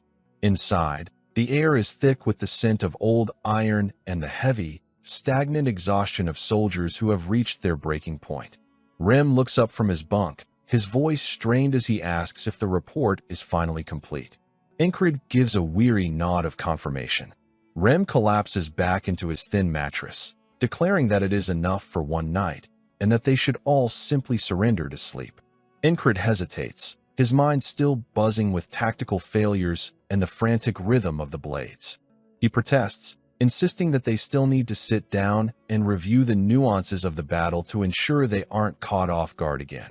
But Ragna, his patience worn to a fraying thread, interjects with a sharp growl. He snaps that the captain's obsessive nature has already robbed him of any chance of rest and demands the lights be extinguished immediately. Incred tries to justify himself, arguing the attack wasn't his fault, but the heavy, oppressive silence of the room eventually forces him to yield. As he lies down, the dormitory is instantly filled with the discordant symphony of his comrades snoring. Incred stares into the darkness, his heart still hammering against his ribs like a trapped bird. He realizes there is no switch to turn off his mind. Even while lying still, the desperate need to analyze and improve consumes him. He closes his eyes, whispering a silent vow that he must do this for their survival. Suddenly, the others are standing over him again. Rem asks if he has already managed to fall asleep, while Auden, the voice of grounded reason, tells him he must master the art of resting when the world allows it. Ragna just mutters that he is a goddamn training maniac. In the corner, Esther watches him with an unreadable, piercing expression, her gaze lingering on his restless form until he finally slips into the deep abyss of sleep. Incred finds himself standing in the center of his own fractured subconscious, a boundless, silent arena bathed in a surreal light. He is back in the heat of the struggle against the beast woman, replaying her fluid strikes and her desperate, flexible responses in slow motion. He notes that she fought like someone seeking a violent end, yet in her final moments, she wept with a primal, heartbreaking desire to live. Suddenly, he is surrounded by a dozen spectral copies of her, all snarling with the same tragic intensity. Incred wonders how the world would have shifted if he had answered her blade differently. Driven by a hunger to transcend his own limits, he declares to the void that he wants to fight more, to test every ounce of his burgeoning strength. The phantoms lunge as one, a whirlwind of steel and fur. Incred charges back, his spirit ablaze with the fire of the battlefield. But just as the first blade is about to pierce his skin, the copies begin to dissolve into a mist of shadow and light. Incred looks around, bewildered by the sudden shift, only to find Esther standing before him in her human form. She has breached his mind with her ancient magic, asking him if he has truly become so far gone that he trains even in the sanctuary of his dreams. Incred is stunned, recognizing her and asking if this is her true, original appearance. Esther says nothing, allowing a heavy, meaningful silence to stretch between them for several long seconds. The quiet is broken by the guttural screams of more beast woman echoes launching a fresh, coordinated assault. With a casual, almost bored snap of her fingers, Esther pulverizes the attackers into a soft, shimmering blizzard of flower petals. She turns to Incred with a gaze as cold as the winter stars, warning him not to act like he knows her when they return to the waking world. As she departs, her form flickering like a dying candle, Incred watches her fade, thinking to himself that she was the one who trespassed into his mind without an invitation. Dawn breaks over the frontier camp in shades of bruised purple and gold, the first light hitting the frost on the tents. Esther is still sleeping soundly, letting out a soft, animalistic roar that betrays her hidden, wild nature. Cries, ever the early riser and opportunistic mind, opens the dormitory door to find Incred already sitting up, staring at his hands. He notes that the captain is finally awake. When Incred asks where he disappeared to so early, Cries explains he was busy organizing the Gilfin Guild to harvest the manticore's carcass before the scavengers could get to it. To a businessman like Cries, a high-level monster is a mountain of kronas, from its toughened, magical hide to its valuable, alchemical entrails. Incred admires his tireless work ethic, but Cries quickly turns the conversation toward the shadows lurking on the horizon. He identifies the previous night's attackers as elite mercenaries from the Black Sword, likely hired to exploit the growing tension with the neighboring territory of Martai. Incred asks for an update on the situation, and cries confirms the grim reality. The enemy has finished their preparations and organized their army for a full-scale move. Territorial war is no longer a distant threat. It is an inevitability that will redefine their world. Cries wonders aloud if the commander will finally execute that one in retaliation for the Black Sword's insolence. Incred remains silent, the crushing weight of the coming conflict settling over him like a shroud of lead. The scene shifts to the suffocating, damp darkness of the city dungeons, where the air tastes of salt and iron. Baron Bancento wrinkles his nose in disgust at the stench of decay as he follows Commander Marcus through the labyrinthine corridors. He asks with a forced bravado why he was summoned to such a wretched, low place. They stop before the cell of the beast woman, who sits in heavy, rusted chains, her spirit seemingly broken by the weight of her captivity. Marcus explains that she was part of the Knight's invasion and that a brutal interrogation has branded her a mercenary for the Black Sword. A cold, stinging sweat begins to drench the Baron's expensive silken robes. He trembles, his knees nearly buckling, knowing full well that he was the one who orchestrated the entire strike to eliminate the rising star in the guard. The commander continues his narrative, revealing that an internal accomplice hired her specifically to assassinate a soldier named Incred. He adds that while she didn't know her employer's name, they had hoped to break the spy captured at the gate for the full truth. At that precise moment, a soldier tosses the captured spy's limp body onto the stone floor in front of Bancento like a bag of rotting refuse. The subordinate reports the man took his own life with a hidden poison before they could extract the final truth. Bancento's heart nearly stops. He recognizes the man as the very subordinate he ordered to open the city gates. The commander fixes his piercing, predatory gaze on the Baron, asking for his expert opinion and reminding him that it was his idea to ally with the Black Sword in the first place. Desperate to deflect the tightening noose of suspicion, Bancento explodes in a fit of theatrical rage. He slams his fists against the bars of the beast woman's cell, screaming at her and calling her a filthy, lying creature. He begs the commander to torture her further until she names the real culprit behind this conspiracy. Commander Marcus watches the Baron's desperate performance with a chilling, unreadable calm. He offers a mockingly shallow bow, stating he could never bring himself to doubt the Baron's obvious innocence. He places a heavy, meaningful hand on Bancento's shoulder, noting that if this was truly the Black Sword's work, they are pathetically, almost laughably incompetent. He adds that a noble of high standing would never suggest allying with such tactical failures. Bancento offers a sickly, trembling smile, but the commander's tone turns to absolute steel. He claims the incident proved the border guard is seen as weak prey and that he will follow the Baron's advice by sending an official delegation to the Black Sword to renegotiate. He asks the Baron to lead the delegation as the official representative, effectively sending him into the lion's den. Thinking he has miraculously escaped the executioner's block, Bancento eagerly accepts, bowing low in a show of false gratitude. Deep in her cell, the beast woman listens to the political maneuvering with hollow, haunted eyes. She wonders why they would send a diplomat to the very people who try to slaughter them. She had told them everything, just as Incred said she should, but the twisted logic of men escapes her primitive instincts. She decides it doesn't matter. She is a dead woman walking either way. Outside the prison walls, where the fresh air does little to mask the tension, the commander's subordinate spits on the ground in disgust, calling the Baron a shameless, spineless coward. Marcus's face remains a mask of cold, lethal calculation. He states that the Baron's arrogant smile will be stripped away by sunset. He orders the border guard troops to depart immediately, aiming to intercept the Black Sword's headquarters before the Baron's delegation can even arrive to play their games. He intends to show the world the steep, bloody price of targeting the frontier. As he walks through the bustling streets, Marcus reflects on the sea of enemies rising against them, from the Black Sword to the hidden Martai spies lurking in every alleyway. He knows they are being viewed as easy prey. A dark, sharp smile touches his lips. If the world wants to underestimate them, he will let them. It is a strategic advantage he won't waste. While the enemies focus on the front lines and the political puppets, he will keep his true hidden ace, Incred, cloaked in the shadows until the perfect moment to strike.